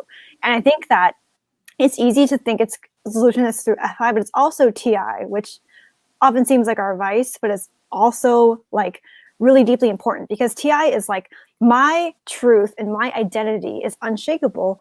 And it doesn't matter if other people understand it or not, because not everyone will misunderstand me. And when I came to that fundamental conclusion about myself, I realized I didn't need anything else external, like a big following or some kind of shortcut to credibility or shortcut to being understood to feel like relevant and to feel loved. Because I think that like having ENFJ friends who had the patience to sit with me and deeply understand me in this NITI way that I'd never been nurtured before. So going back to like what you were saying, Boonie, about the mother figure, I feel like ENFJs that are willing to be humble and look into their own FISI could match me at the height of really trying to understand my own demons with an NITI lens. So I think that this question comes down to, we do fear not having identity or significance, and it's a more complex answer that those are just the keys to actually being able to like achieve logical harmony for us. And I think that as ENFPs is even more important because we have polar TI. But when we let go of the need for external logical validation of being seen for what we logically are, and we hone into our own rooting of that, then like we are unstoppable, and we don't need anyone's validation. We don't need someone, we don't get triggered anymore with people being like, you're confusing, or I don't get like your deal. We can go, that's okay, because I get my deal, and I have a backup of like so many friends that do get my deal. So I don't need to have everyone get my deal. So yeah, that's my rant. That's really good. It's That's a great powerful. rant. Yes, it's a Good great rant. rant. Yeah, I want to reiterate too, like we're chasing the wrong people to be seen. And that's just part of our story, right? So like the part that we have to do for personal work is to either cut cords, like those metaphorical cords from the attachments we have with people. And then really, when you do that heroic journey by yourself, even though we've constantly have that message that we feel like an outsider, no one gets me, no one understands me, you have to be alone and do that. Like, I am alone. I'm by myself. Nobody understands me. You have to get to that point where you see yourself in the mirror. Okay, sure, cool. And then you deal with it. You come to the realization that, I understand me. I understand me. Exactly. You I are understand not myself. too I'm worthy as I am. I'm beautiful. I'm fucking awesome. I don't need that from anybody else. You have to get to that point and you disintegrate and come back together. That's what we need to do as a 4. Yes. Yes. See, okay, like, okay. So I used to think that maybe I just like want to be special. And then I meet Boonie and I'm like, Boonie's fucking special. But I'm not triggered at all. In fact, she's the only person I've met in a long time that can validate me. And meeting Boonie was a catalyst for me to be like, wait a minute, I'm not a fucking narcissist. All these people that think I am are fucking wrong. And I realized it's that I seek everyone to be as individual, because again, back to my rant, it's like, it's more efficient that way. Like, people don't need to like be confused by me and get like angry about it if they're just too busy focusing on what's going on with them. And I think that just like a long time of like, I think FETI users often would get impatient because they wouldn't be focusing on my FI priorities. They'd be like trying to understand how I operate in a TI-FE way so they could achieve this harmony. But I like don't prioritize that. So meeting Boonie, I was like, oh shoot, I've been misattributing what my problem is this whole time, because I thought I just need to be like less narcissistic, when really I just need to, like be more defined about who I'm going to for validation. So I love that. Yeah. So I have a question. It goes back to what Chloe said, how she feels like she has no substance. Is that where the validation comes from? Like needing the validation because you kind of feel like an empty shell or like no substance? Like, who's saying you're an empty shell though? You know, like, are people just like it's like, come on, I don't think you're an empty shell, Chloe. I've met you. You're very fascinating. You I have think many you're layers substantial. You could be in this complexity. conversation if you weren't. Just saying. Yeah. Thanks, guys. I don't know how to receive love. We love you and your 4-ness. Yeah, I think it has something to do with, I don't really know what the connection is, but I see a connection between what you were saying, Crystal, about people telling you that it was you being narcissistic. And I guess that I think it has something to do with that. Like, people always would just like they're thinking that it's not coming from a, like, where I come from isn't coming from from like an authentic sense of self. It's just being narcissistic, or it's like being someone I'm not, or like overinflating myself rather than just being myself. Or right. I don't really know if I'm not sure. I think that having substance is not defined by just one. It's like entirely defined differently from individual to individual. So like, things that we don't find substantial, there's an audience in a group that does, and like all of that. So back to what Boonie said, I think it does come down to who you're interacting with, who can understand you and finds the things you want to talk about interesting, because all of us probably would. Yeah. I find that maybe fours find that they have no substance because they like to focus on what they're lacking or what they don't have. And so it ends up focusing on that one spot of you that you think that doesn't have substance, and then you magnify it. You magnify the flaw. Yeah. And so Crave asks, do you guys have a strong need to avoid being average? And how do you display that to others? Oh my god. I'm not answering this one. I feel like this is like, I feel like this question is very interesting because this is actually a question that a lot of freaking people have asked me throughout my life. So that's why I'm like, I don't feel attacked anymore because I'm so used to it at this point. Yes, I do have a strong need to avoid being average. Sue me. And I think, it's more of a logical sort of thing than like, because I love myself so much, I'm going to jack myself off to being better than all y'all's. Again, like, I think it's like, I want to avoid being average because when I am average, I don't know how to go from there or how to place myself or what that means about my identity. So it's more like my brain will just have a traffic jam of like not understanding how to accept that. It depends on my environment, because if I'm always in environments where I'm like not average and I'm cool, and then like when I'm like plopped into like, I don't know, being on a sports team or cooking, and I suddenly am like below average or something, then I'm going to be like, okay, all these segmented realities of different ways I'm not average, yet am average, yet like my brain will just kind of, so I don't know how like non-NFPs would relate to this, because I'm talking about, I think, how I relate it to my polar TI personally. But I guess I try to display not being average because I subconsciously gloss over what I assume other people want from me. And I subconsciously think that if I am average or bad at something, then people wouldn't want to be around me. And I really had to get through my thick skull last year that people don't like people who are just good at everything and are untouchable. They actually want that relatability, and they actually want my FI. And I think that it's easy, because we're not FI DOMs as ENFPs especially, to think that we have to like be so esoteric and milk that shit, especially if we're like unhealthy, in order to be noticed. Because without SE, I think we can like disassociate and feel invisible. Like, I'm the narrator of my story, not the protagonist. And I think that like that disassociation makes us feel like we have to extra compensate to be seen by the world, because we can barely see ourselves. And so I think that, yes, the answer is we do avoid it, but it's more complex than, oh, so therefore you're a narcissist. Because I think that an instinct of TE tertiary would be like, oh, what's trying to say about me? But I think it's more like there is like a logical reason on how we function. That is why we do this, and it's not to be judged, which I think we probably judge it more than like even someone with TI would, right? Joyce, like, what is your reaction to what I just said to demonstrate? Because you're our shadow.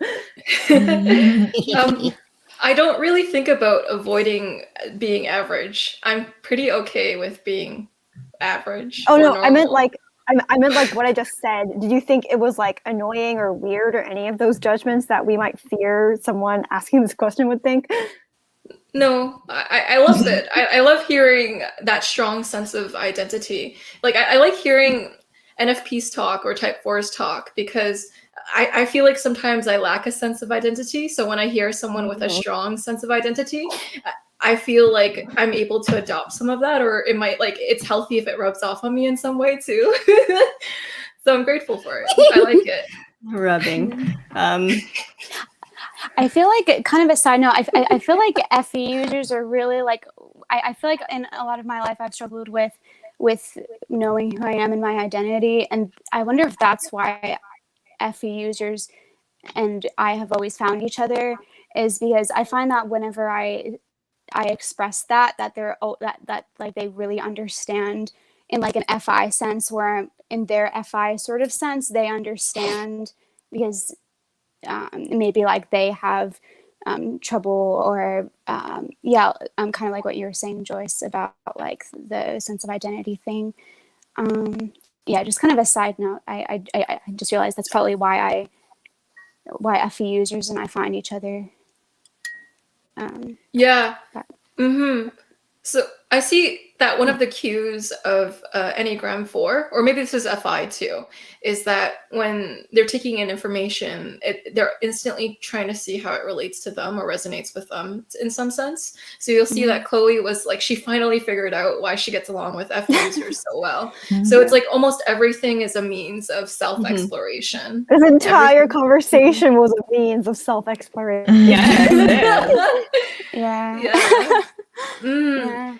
And so does that Shayna, come across? I wonder. I wonder if that comes across as like narcissistic and in and of itself. I wonder if that, like, me doing that comes across as like me just like thinking about myself. But I don't know. Go ahead, Shayna. I thought it was interesting, Crystal, that you interpreted, or just the last question, the wording of if we, trying to remember what the word was, if we do we avoid being average, or being average, because in my mind I wasn't so much thinking like performance, like skills being better in that sense. I was kind of thinking not being average, like going against the grain, going against what's popular, what's normal, stuff like that. Oh god, that's because of my SI. I think it's because of my SI connotations. As someone who grew up in like a super like high achieving Asian environment, and still surrounded by a ton of high achievers from journalism school. So I think like that's the most. That's your 3-wing too. Yeah, that's the association that probably means more. Oh yeah, I think that would be, because I think I'm curious, Boonie and Chloe, if you relate more to Shayna's or my association, because I think 5s would be more almost honing inward and looking like, whereas I'm just like, oh, how do I like, I don't know, like my accolades or something. Versus like thinking differently than other people. Like if everyone's following this one thing, like because I think I definitely from a young age would try to would more actively try to be different in that sense, like would kind of like scoff at whatever was popular, or like if everyone's listening to this music, like I would try to seek stuff that was underground and would kind of have a sense of pride of being interested in things that no one knew existed, or just stuff like that. So Every 4-wing 5 I do know seems to be more that way. Wait, Boonie, Chloe, what do you guys think? Chloe, do you have a response? I don't, but I may after you give yours. Okay. So it may come to me with any. The question, I can't remember the question, but I was thinking about it in terms of extroverted intuition and using my extroverted thinking to create structures to pursue my larger goals in life. I'm not a 3. I don't think I'm a 3, but I have such an ambition to help change humanity. I've told many exes that I'm going to be famous, and, in my indie way, that I need to connect with people and see multiple ways of being, that I will pursue as many spheres of, subcultures and ways of being as much as possible. And yet, in the realms of education, therapy, coaching, you have to find a way to stand out, because it's a saturated market now. And I've heard enough times that people, I'm gonna toot my horn, that people are very curious about how I think. They have said things like, oh, I've never met someone who's thought like you before. And I take that to heart. I think that because we're extroverted dominant first, we see things in terms of potential possibility, objectively, a realistic possibility for many things like society, people, the collective. And we do it in such a sincere way that we inspire people to believe in a similar cause. And even though they won't probably do it themselves, it's nice to have that resonance back and forth that they see it in us. And for me, like, again, with the ethics of it all, I do hope to come across as someone who has intention, someone who would never force change. So like there's this like kind of like a chess game and nuance of dancing with people to make sure that you stand out a little bit, but not too much where people feel like they're going to turn away from the message, the greater cause at the same time. So you kind of build this huge network very, very slowly. So like the NE is huge, right? But we have to tame it, because if we just do NE all the time, we're going to go nowhere fast. So you got to build up your TE and structures with people while meeting different perspectives and standing out a tiny little bit. For me, it's for my cause. So like to stand out a tiny bit, people will remember you. If you're using a different vocabulary or you're resonating with people and then letting them share their story, you're again finding a way to stand out, but not too much. And I use it intentionally. That's my reason for doing it. Yeah, that is really amazing. It makes me wonder if, so the last question was that it talked about that strong need to avoid being average. And I wonder if your need to be famous or to be recognized or seen comes from, like, partially from wanting to avoid being average or normal. Sure. Maybe I think being average, because I relate, Boonie, I think for us being average would be like a disservice to humanity. Right. Our ideas are amazing. It would be a disservice to humanity if we don't share our gifts. Yeah. I think for me, like, I think I just early on, like when I was young, all I wanted was to be normal. Like, I think especially because my mom, who also has a Leo moon, for those who are into astrology, it's like she really. It's I'm a Leo moon too. Oh my God! Yes. Oh God! One more. Also, are you Leo moon too? Are you? Me? No, I'm Cancer moon. I'm Sun and Moon. You also learned from this panel too that ENFP Enneagram 4s tend to like astrology. Wait, yeah, me too. Yeah.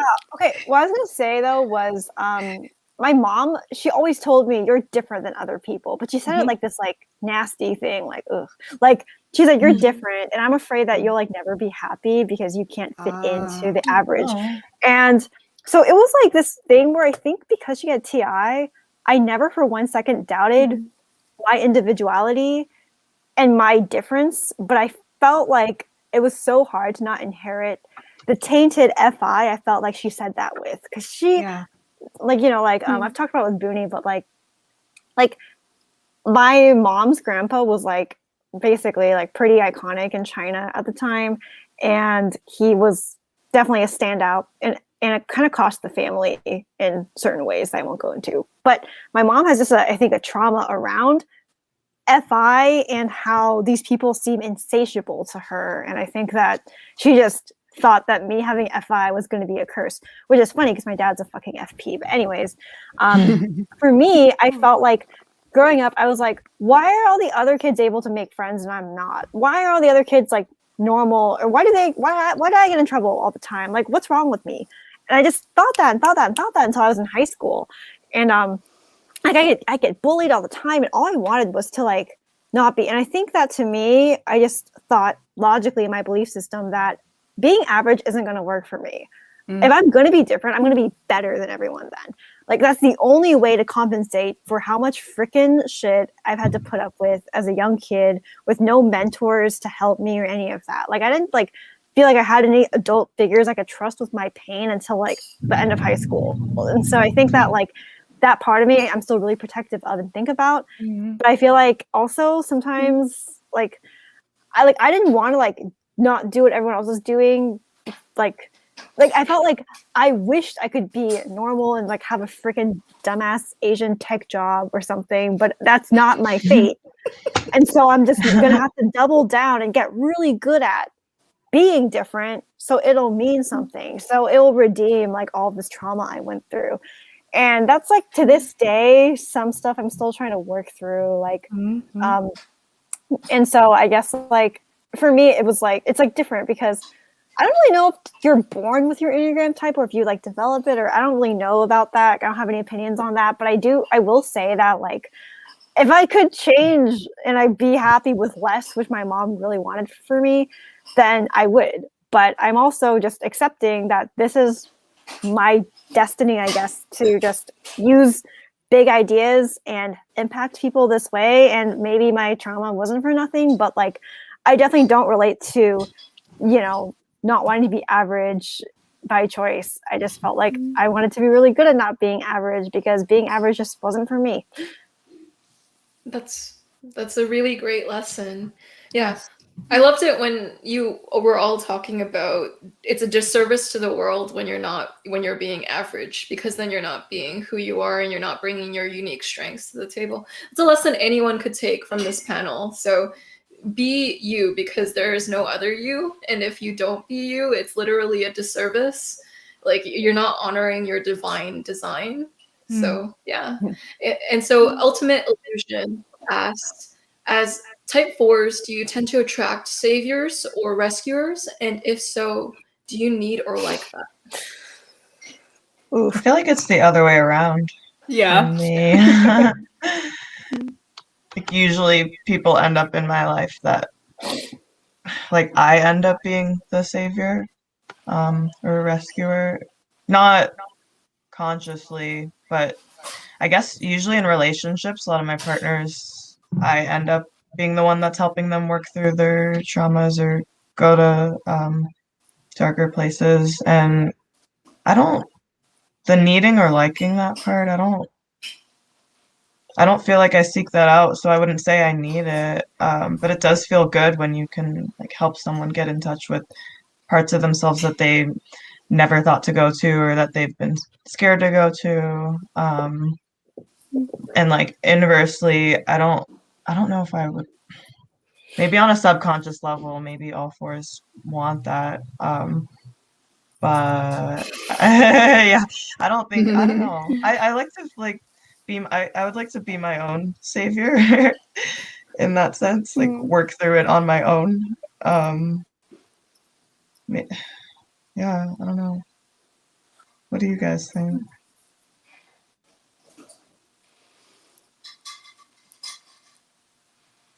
I like am so so I would say like on average I haven't really tended to attract saviors or rescuers, but I will say that like I seem to bring out like my short answer is I tend to attract a lot of FE user friends, and every time I have had a friend, I haven't had that many friend breakups to be honest, or like a friend fade out, which I think I subconsciously initiate. I think whenever someone like has any sort of savior complex is thinks that they have to rescue me, I used to not really pay attention, but now I definitely do.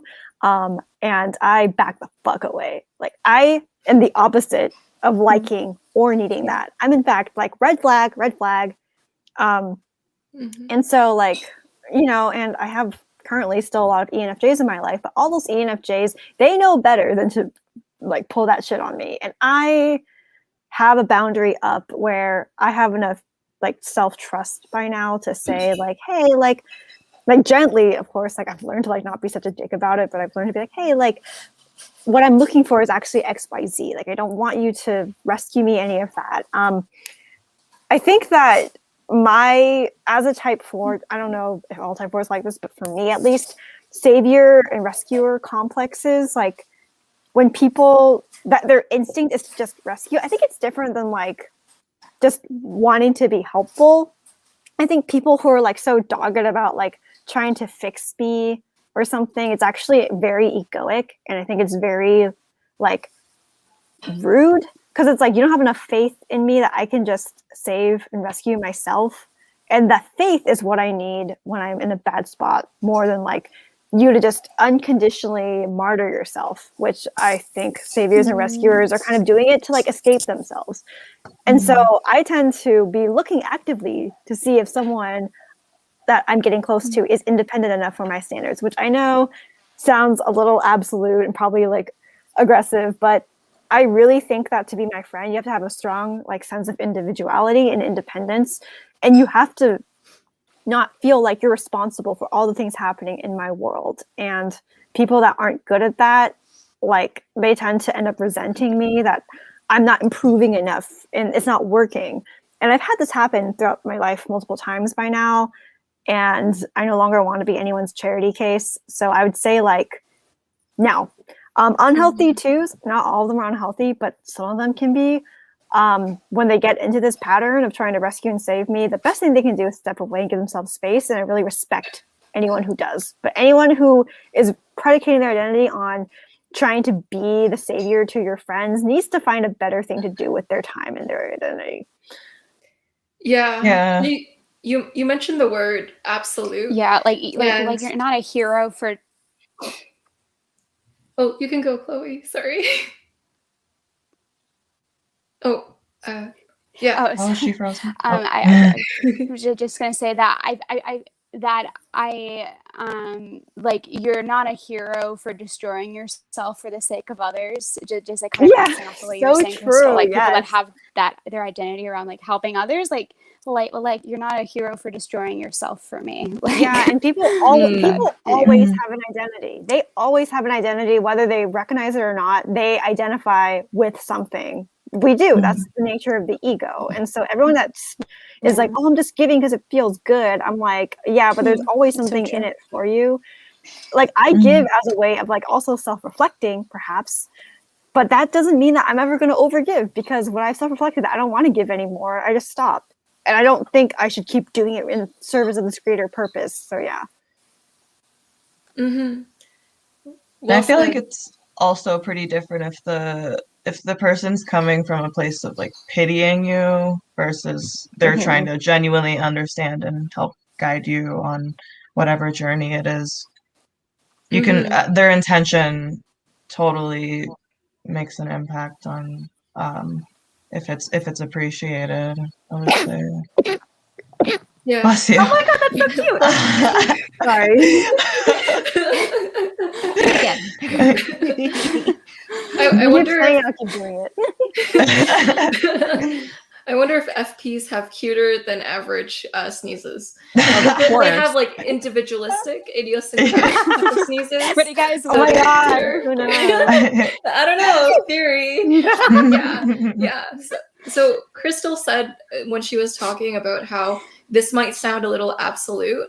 And so I noticed like when I invite on FI TE users, whether they're FPs or TJs, I notice these types having more of an absolute tone when they say sentences, even if they might not mean it. There's this more of this sense of like when their FI is impassioned, it sounds like an absolute opinion because that's a thing. So I just wanted to point it out because I saw it there and maybe I could illustrate it for people. TI users don't talk like that. If they have like they say something strong, they aren't gonna say it like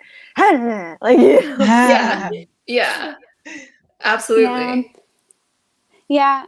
I wonder, like, I feel like I've definitely heard this from other TE users, and I've always wondered if I come across like it. I mean, I feel like as an NEDOM, like we're very much external processors, and like especially having a wing 5 for me, like I really like I share thoughts because I want to hear yours, and I want you to kind of like build off of or dispute my thoughts and replace them with others. Like it's very this like exchange of I guess I'm like looking for people to like meet my passion and like their passion meet mine, and we can like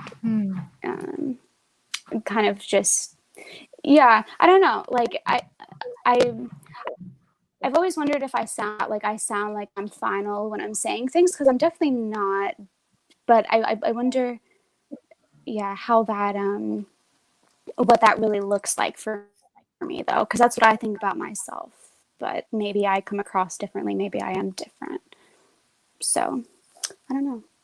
Yeah, I noticed with ENFPs how they tend to be described is that they tend to say things sometimes with a very absolute tone because of that TE. That TE will just say it with certainty, but because of their extroverted intuitions, secretly, like they're very open to being like getting new information and being corrected. It just really doesn't seem that way. Like, but they're not attached at all, but it sounds like it to a third party. That's why it can sometimes be like disappointing if someone just agrees with you for the sake of agreeing with you. You're like, no, challenge me. Yeah. Please. Uh-huh. So true. Yeah. And so, Boonie, do you have any thoughts on this topic before we switch questions? Yes. So I wanted to share representation. I'm autistic. And so I think that when you're ENFP 415, I'm too. okay, so cool. Like I think there's like the correlations, right? 5 tends to lean more towards preference, maybe the diagnosis, whatever. I have psychologist buddies who confirmed, and it was nice to have that validation. So I think that when you have, like, when you look at me, you can't tell, right? But if you looked at my room or if you looked at my childhood, you could tell the social norms aren't really understood. Or why is she thinking about or perseverating on these topics? It's like the weird obsession. Why is she digging in the dirt until like 10 o'clock at night and looking at the rocks? You know, like this is like a strange child. And so when you think differently, you obsess differently, people mirror that back. They're afraid for you. You know, probably FE users like, there's something different about this child. I'm afraid for her future. I'm afraid that society will hurt her. I fucking get that. Ugh. Right? Yeah. So like, I've been kind of saved by my family trying to teach me makeup, gender roles. They're like, my sister, she's a 2 ISFJ, you know, she's tried very hard to teach me about clothing, fashion, makeup. And she's, you know, she's never going to watch this, but she's told me that I was socialized wrong because she was worried about me. She was very scared that the way I presented in terms of gender or my ideas about society would, in the future, it would never work out. And so like when people see that you are different, it hurts them. It's like if they care about you, they want to fix you. They want to make sure that somehow society won't break you, even though it's going to. You know, I embrace it as a 4, you know, and I'm curious about systems and behavior anyways. It's going and yet to. when you try to defend it, they don't understand. They're like, why are you running towards the fire? I'm trying to protect you. Why do you keep going that way? And so it's just an interesting lifelong observation and struggle to have people fear for you while you're trying to just be authentic as you are. Yeah. That is really great. That's a really great observation. And there's a correlation between ENFP, Wing 5, Core 5, and autism. Like, if I had a dime for every ENFP who has secretly come out to me as autistic, I'd have a lot of dimes. Nice. Yeah, so there's a diagnosis correlation with type sometimes. And ENFP is on that scale with autism. Yeah. And so who do you guys warm up to more, FE users or FI users? Define warm up. So warm up as in feel chemistry with, just for the sake of the question.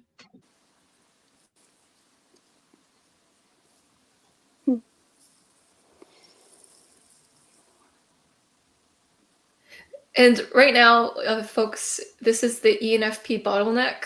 So the NE bottleneck.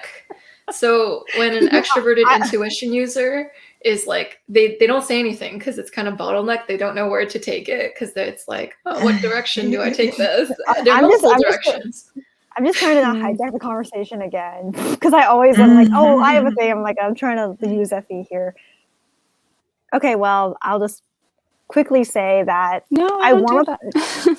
I warm up in different ways. Like, I think that I don't know. I mean, I share about probably as equal of things to people, regardless of FE or FI. But I feel safer with FI instantly. For FE, I can be like close friends with someone and never feel completely safe with them. And they have no idea, or maybe they do know, but they don't know how to like bring it up. And I'm like, well, guess what? You don't deserve my trust. Like I can be friends with people without feeling like bad about this deficiency of intimacy. But I will say that to praise FE users, I think they're better at sustaining the consistency of the day-to-day bonds. Like I can talk to them for hours and hours and hours, but with FI users, it's like if life rams like one of us in the ass off a cliff, then I won't hear from them for a while.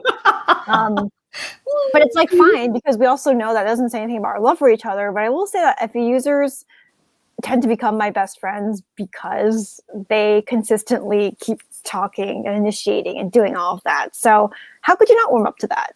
I guess, yeah, I just have them for different purposes. For like my deep traumas, they go to my FI user friends and they go to me. FE, Yes. it's more like the day-to-day. But I tend to like FI users as partners. So it depends. Mm-hmm. I'm waiting. Oh yeah, sorry. So anyone else want to answer that question? Who do you guys warm up to more, FE users or FI users? I would like to say something about Crystal's reaction to. Crystal's answer to that question. So I noticed that with FI, it tends to categorize its responses to things. So Crystal says, in this circumstance, I would feel this way, but in this other circumstance, I would feel this way. So she's getting like ultra specific with how she would exactly warm up to people, which is it's indicative of FI when someone answers in that specific way. So just pointing that out. And so if no one has anything to say about that question, I'll go to Joshua's question. Would you guys rather go for a spontaneous adventure or think about abstract theories? If it's with a hot ESTP, I want to go on spontaneous adventures, and then while he's just staring at me, I will talk about my abstract theories, and we can just do stuff. You really like your ESTPs. I love ESTPs.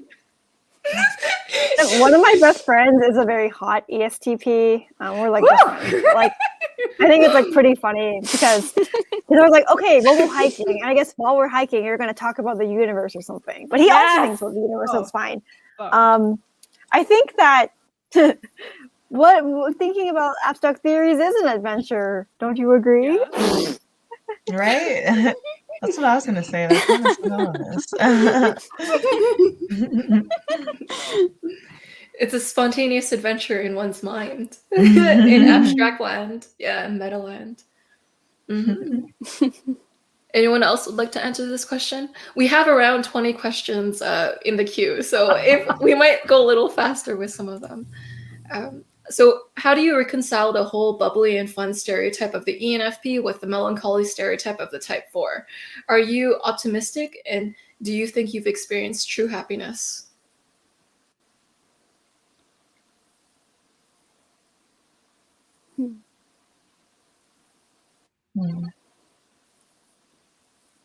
Crystal? Well, I just want to quickly replace the word happiness with acceptance and like connection to the cosmos, because that's how I feel. Like when you feel whole and connected, you're not fragmented. That for me is like a wonderful place to be in.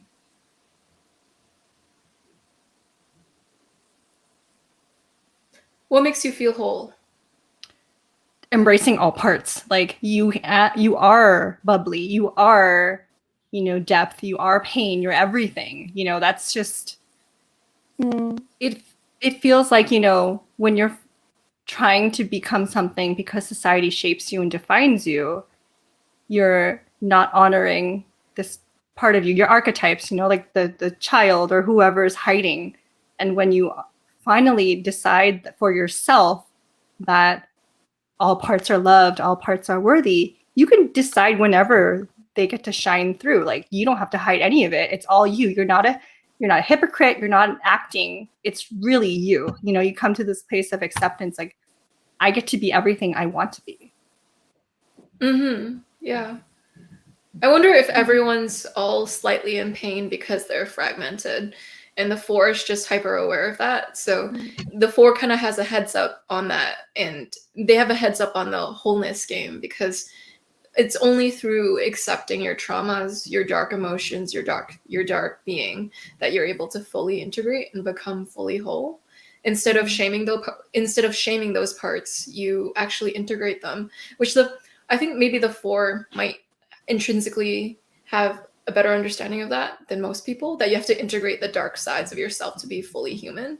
Otherwise, you're not human if you don't. You're not as human, or you're rejecting your humanity in some way. Yeah. Yeah, and Totally. And I feel like you're also kind of separated from the rest of humanity because when the rest of the people outside of you are going through darkness in their lives, like, then it's hard to walk with those people then. And yeah, it's hard to connect with the rest of humanity and really, yeah. That's a gorgeous thought. Yeah. Anyone else? Crystal. Oh my gosh. Well, I guess for me, the way I've reconciled it is, yeah, because like when I was younger, I was way more withdrawn, like probably kind of like, yeah, like stereotypically 4-wing 5. And I think now I'm bubbly and fun, but I get fucking real when it comes to like the stuff. And I think that it's played into my career because I've made the concepts of like spirituality and integration and like ego death bubbly and fun. And it's entirely motivated. Okay, come on. You know what I'm talking about, Boonie. I know. Like, if anyone here has read the Sandman series by Neil Gaiman, I really resonate with being like goth girl Death, who's like sassy and like sexy and also like bringing people over. Like, I feel like I absolutely grew up to become that. Like, I'm the kind of person who will like smile as I tell you that it's okay that you're like a piece of shit. I'm kidding. I would never say that. But, like, I think like I am so able to like view life as like a very black comedy as opposed to completely bypass it. I just don't think that being bubbly and fun and melancholy are mutually exclusive. Yes. Why does being melancholy have to like interfere with your ability to like, you know, like comedy can be dark. Like comedians, the best stand-up comedians have something sharp to say about society too. So I actually think they complement very well. And this goes back to the philosophical discussion of how functions in pairs can seem like they are vices to each other. Like TI, sharpness of truth, can be a vice on the surface level to the FE, desire for harmony. And the FI, like melancholy, so I know that TE isn't typically seen as bubbly and fun. It's like really stoic, but I do think that like, okay, maybe a better example is like SI and like NE. I don't know. But at the end of the day, I think that like they're sister functions, they complement each other. And my melancholiness is what has made me the most sustainably bubbly and fun for anyone, because they don't have to hide any of their brokenness with me. I will turn it into like something magical and amazing. And that's why I like being me. And I would say I'm optimistic because I turn my pessimism and my grief and my trauma into hope and joy, because they're all the same. They're just in different forms. It's like positive 7, negative 7 are both 7. They're just treated differently, different charges. And yeah, to answer that, I think I have experienced true happiness because I accept myself and because I view all my traumas as making my story more interesting, as opposed to having a story with only highs. I feel like I've just experienced a really fulfilling life. And like at this point, like all the more years I have to live just feel like bonuses for me mastering like being suicidal at like age 9. So I'm proud of myself. I think that's part of being happy. I think feeling honored to be here despite all the shit that could have broken you. I think that is true happiness. And yeah, you can be bubbly and fun and have an entirely like rooted, substantial foundation to what makes you fun and bubbly. That's amazing. Yeah, transmuting your negative emotions into fuel for your positive emotions. Making alchemy with your emotions. That's yes, exactly. Anyone else like to answer? All right. So, Rainy Day Commenter asks, as a type 4 ENFP, how do you guys feel when someone criticizes you? It depends on who is giving it and what they're saying. Like if it's something that I've already processed about myself and like I'm aware of already, it's a lot I mean, in some ways it could be easier to take that because it's not as much of it's not as jarring. But in some ways that could also hurt me more if it's something like I'm already insecure about and I'm like struggling with. If it's brought to my attention, then I'm not making as much progress as I thought, and I can get pretty hard on myself with that criticism. But at the end of the day, even if the criticism brings me to this spiral of like negative self-talk, I still like deeply appreciate when someone brings up something that I wasn't aware of, because it hurts me to know if I've inadvertently hurt someone or if I'm coming off a way that I didn't intend. And so any outside info that I can get for my self-growth is really appreciated, regardless of if it destroys me when I hear it. Yeah. Mm-hmm. So it's a Yeah. love-hate. It's a love-hate relationship. Yeah. Whenever someone criticizes you, it tells you about your inner relationship with yourself too. So if you're already hard on yourself, someone can magnify that with a comment. It's kind of like this. You're holding a cup and it has a liquid, let's say coffee, and someone pushes you and you spill that coffee. Your reaction is whatever was already in there to begin with. It was just triggered by something. So yeah, if there's a reaction, it normally comes from some deep battle within that you've already been dealing with. Yeah. And so Chloe, what are your thoughts on this question?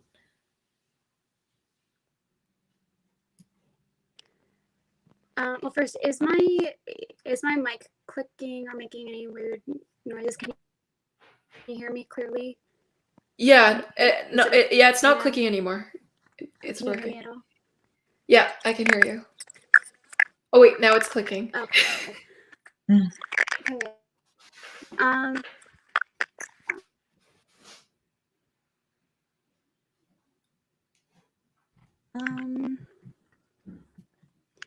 Well, let's see. Okay, there we go. I'll just try to make my answer short and sweet, I guess. So, how do I? The question was how do we handle criticism? Is that correct? Yes. Yeah. Yeah. Yeah, I definitely relate with what Shayna was saying, and like because we're definitely very hard on ourselves. I'm very hard on myself as is, and isn't the vice of four, or no, I'm not sure if it's the vice interjection. Is it the vice? Yes. That is the defense mechanism, I believe. Yeah, our vice is envy. I think it's lagging a little bit. But yeah, I don't really have much else to add except for, I guess, yeah, that I definitely relate to that. We're critical on ourselves as it is, and it can like it just kind of like adds on to it, and like it feels very confirming. Like, isn't interjection for fours like we're kind of I don't know if you could briefly explain that, Joyce. What introjection is? I'm having a hard time getting used to it. Yeah, so a form of introjection is looking inside yourself or taking on a lot of the responsibility for things, like kind of blaming yourself or for everything. It's kind of leading things back to you, and it's like how you you're causing it. It's introspecting, but in a negative way. Like it's negatively internalizing things. Yeah. Something along the lines of that. Yeah, internalizing things that are harmful.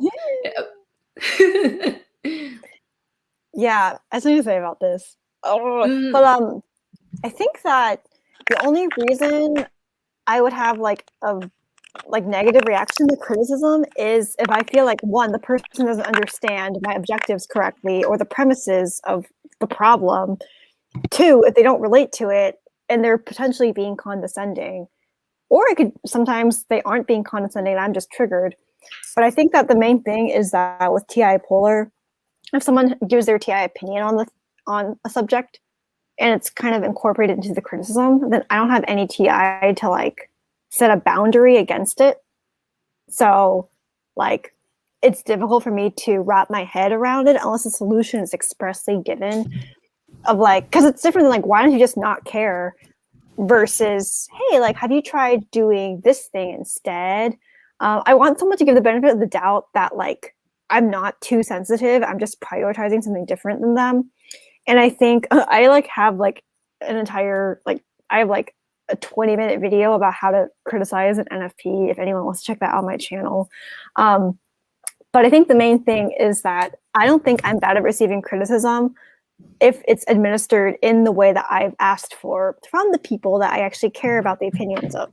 I don't ever listen to or take badly criticism from strangers because I just don't think they have any right to have an impression of me. But if someone's really close to me and they know my weak spots and flaws and it sounds like the criticism doesn't incorporate those things or the nuances of how I think, then it'll like really hurt because I won't know how to wrap my head around it.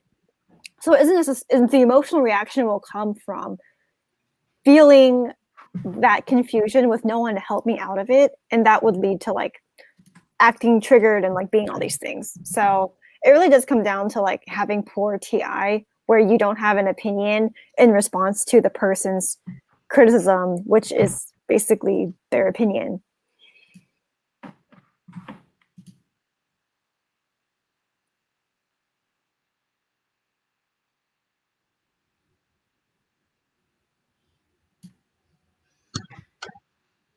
Yeah, really great.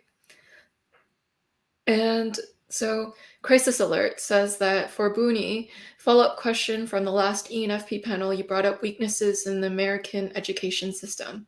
As someone with lead NE, what teaching methodologies would you implement? Dude, thanks, Crisis.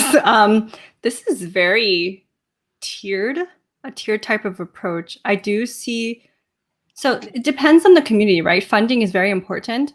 So I view education in terms of like, I'm going to view it in terms of poverty in a community that does not have access to a lot of money. The school is the community center. It's the access point for parents to learn about so many things, community resources. I would reshape what the school means to the families of every community. You know, when you think about wealthy communities, they don't really need this. They have external resources to pay for tutoring, SAT courses, you know, the prep, extracurricular activities. They don't need this. Like this, for me, when it comes to reshaping our education system, it really is about the oppressed communities that don't have access to a lot of things. So the main thing, I guess, for me would be to change how we teach our teachers. That's it. When you go to school to get your credential, I think it's a 2-year program, and then you either have a degree in the major that you want to teach, or you take the CBEST to do multiple subjects to be in elementary school. There's a psychological component missing when you decide to teach. So I'm going to pair this with, you know, we're thinking systemically, right? Cross-pollination. We're talking about any type of industry or field where you have some type of authority over others, whether it's like therapy, teaching, nursing, medicine. There is this realm of ethics and integrity to touch the psychological impact you have on your clients or those that you're touching. I don't think you have to touch that, because there's transference everywhere. When you have teachers snapping at certain students because they think they're being like, they're being irresponsible, acting out for attention, you have to think about the psychosocial, emotional well-being of a child. And that's totally, it's difficult to teach.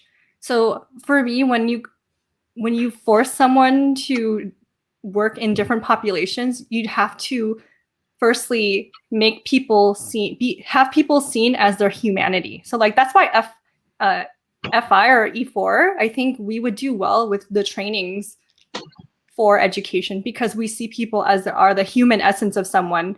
Like there's this common thing right now where ADHD and autism are being overdiagnosed, but then you not looking at the whole person diagnosis, you're just looking at the deficits. The medical model, everything in the medical model is deficit based. So instead of seeing a student or a learner for their gifts and how they learn, you're looking at them because they have a deficit in social awareness, or they have these repetitious behaviors that could be quote unquote disruptive in the classroom. But if you reframe it by seeing their humanity, it's not them being disruptive. They're actually trying to self-soothe.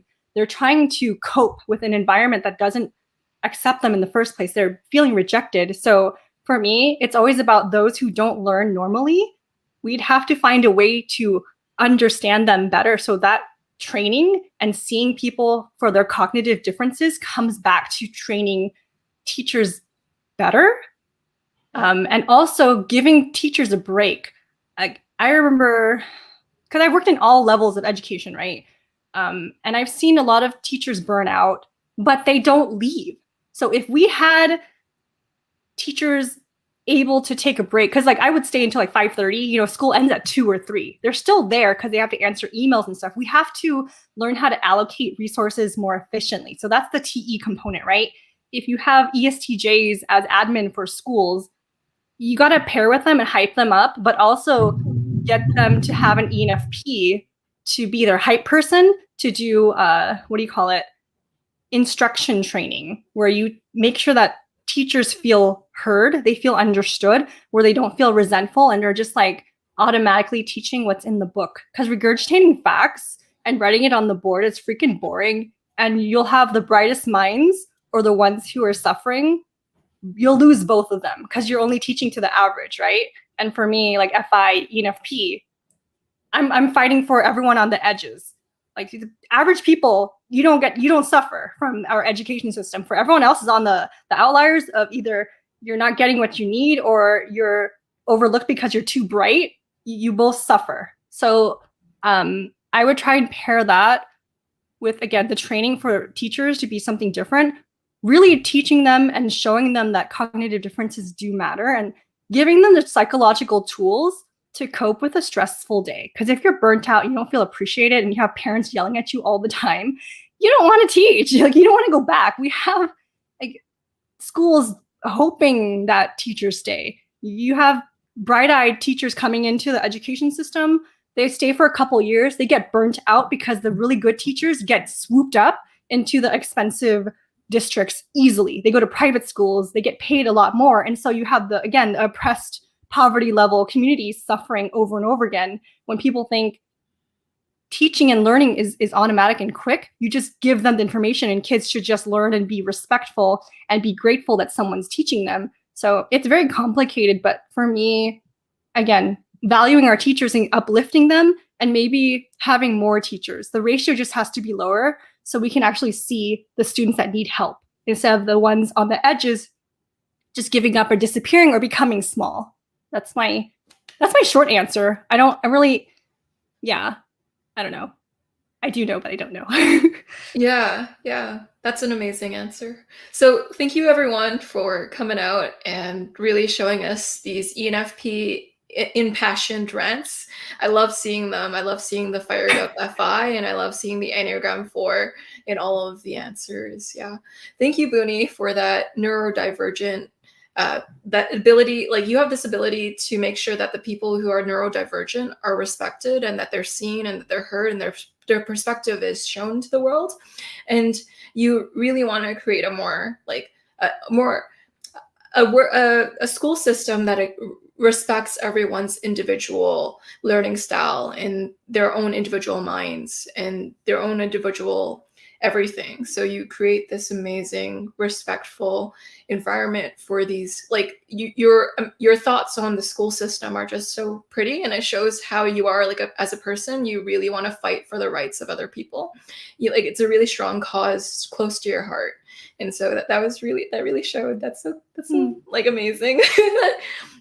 Yeah, when I see an FI rant like that, it makes me believe in the good in humanity. It's like, wow, there's someone fighting for the best in human potential and in the world, and fighting for the people, and so that they get what they need to thrive and grow as well as they can. So that's amazing, Boonie. Yeah, and so thank you, ENFPs, for your amazing presence. I am so sorry, everyone. We only got through like 1/5 of the questions. Oh my god. Yeah, but I feel like this is good for science too, because the different types react differently to the questions. So I noticed with the ENFPs, if I were to just count the number of words per talking session, is that there are actually a lot of words. So there's a phrase called the NE monologue, the extroverted intuition monologue. So people with NE tend to monologue, and there tends to be a lot of words. It's very verbose and it's very wordy, or it has, so that's how you notice someone has NE sometimes.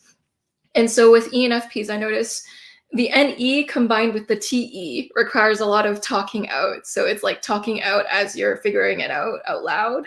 And I really heard that in the speech pattern. And I'm like, ooh, the ENFP speech pattern. So that was really amazing and really telling. So that was fantastic. Yeah. And it was nice to hear your love of ESTPs, Boonie. I like how you'll fangirl every time there's mention of it. Yeah, that's amazing. Yeah. And Crystal, yeah, you do these really amazing tarot card and astrological readings of people, and you have the sass to you. You have the spunky Crystal. Yeah, and you jump in with a fire. So. Oh my gosh, yeah. I've been on a panel in a second, but yeah, I have more opinions than I somehow did even like the last few times I've been on panels. I'm just like, I think also just because everyone here is like an individual, I have to like, it's different when it's all fours, where we're just gonna hold our own space, you know. That is so true. Definitely. I'm wondering, so with fours, what is your full type code? Just to everyone, the full Enneagram type code, like the instinctual variants, your tri-type, if you believe in tri-types. I know I'm a 4-wing 5. I think my tri-type's 479 or 497, some variation of that. And then as far as subtypes, I've been trying to study that lately, and I don't really know. It's been tough to pinpoint mine. I'm leaning towards like self-pres, possibly. Yeah. But not 100%. And I'm curious how you guys discovered yours too, if you know what your subtype is. If there's any giveaways or any advice on how to discover that. I feel like for us, really honing in on like which fears freak me out more, for that is important. But yeah, it's like heart, head, gut triad. And I think also like for the instinctual variants, for me, I was like, which of these things is like the thing I've been trying my whole life to get better at, but just can't seem to do very well. That's like the one I'm blind in. And I think what is the thing that I feel like I can't live without was like the like main one, like this one. Like I just whatever, who cares? So yeah, for me, I'm a 468, 4-wing 3, obviously, and I'm a SXSO SP blind. I would have guessed SX too. Yeah. Wait, what? I said I would have guessed SX. Oh yeah, how so? Yeah. What about me says that? I don't know, like kind of how Joyce mentioned, you're like the sass element, and you're just very emotive and expressive and just very passionate. Your words, there's a lot of passion behind everything you say. Yeah, that's gotten me in trouble over the years, but whatever. Oh no. I don't know. I feel like I'm actually maybe a 486. I'm not sure what makes sense exactly, but yeah, definitely very much about power moving and like concerned with my safety. Yeah, we love your opinionatedness, Crystal. Hey, Yeah. and I worked for that because my opinions aren't just FI; they're informed by also getting better at my shadow. So yeah. Awesome. That's amazing. Yeah. And thanks, Shayna, for coming on. I love your hippie background. It's amazing. It has the NF vibes. It's a really unique style. I don't see it around very often. You make it work. Like you combine very different unique looks together in a way that like they wouldn't normally be matched together, but for you it works. And it's like, wow, that's pretty. And I would have never thought to put it that way. Thank you. Mm-hmm. I feel like my style is like a thrift store threw up. No, there's this charm to it. Charming you. thrift store. Yes. Yeah, there's with SI and E, there's a repurposing type of feel to them because the SI is taking the old sensory and it's repurposing it in a creative way with the NE. So you'll notice with some ENFPs, they'll have that thrift source, the pronunciation, thrift store look because it's a little bit correlated to SI and E, taking the old and repurposing it into the new. Yeah. And so thank you, Chloe. Thanks, Chloe, for your, oh no, you're frozen. But you have this really soft, eloquent demeanor, but when you articulate things, it has such substance. And you're definitely not, you're the opposite of an empty shell. That is your opposite. You are so filled with color, richness, complexity, and depth. So much beautiful layers to psychoanalyze. Like you're probably extraordinarily interesting to get to know and to get to like really pry the brain of. So yeah. We're seeing it. You've entranced all the other type 4 ENFPs too. Yeah. Mm-hmm. Yeah. Mm-hmm. And normally that self-hate and that self-internalizing comes from what you mentioned, the defense mechanism of the type 4, which is introjection. So it's almost like you're so hard on yourself when you're really amazing. And so that's what I see. I see the layers of amazing when the introjection may not see that. Yeah. And so thank you everyone for watching and for asking such amazing questions. This live wouldn't be the live it is without all of the wonderful Enneagram type 4 ENFP questions you all participated in. And so, yeah, thank you for everyone's participation. And thank you, ENFPs, for really bringing that spice to my life this night. ESTPs. Yeah, ESTPs. Yeah. Hit Boonie up. Oh no, leave me alone. No, leave me alone. I'm just saying. I don't have any goals. It was in reference to like an earlier question on the live stream about like how do you pursue your goals? I'm like, I don't have any. Okay. All right. Bye, guys. This is great. Bye, everyone. Bye, everyone. Links are below if you want to check out them. Bye.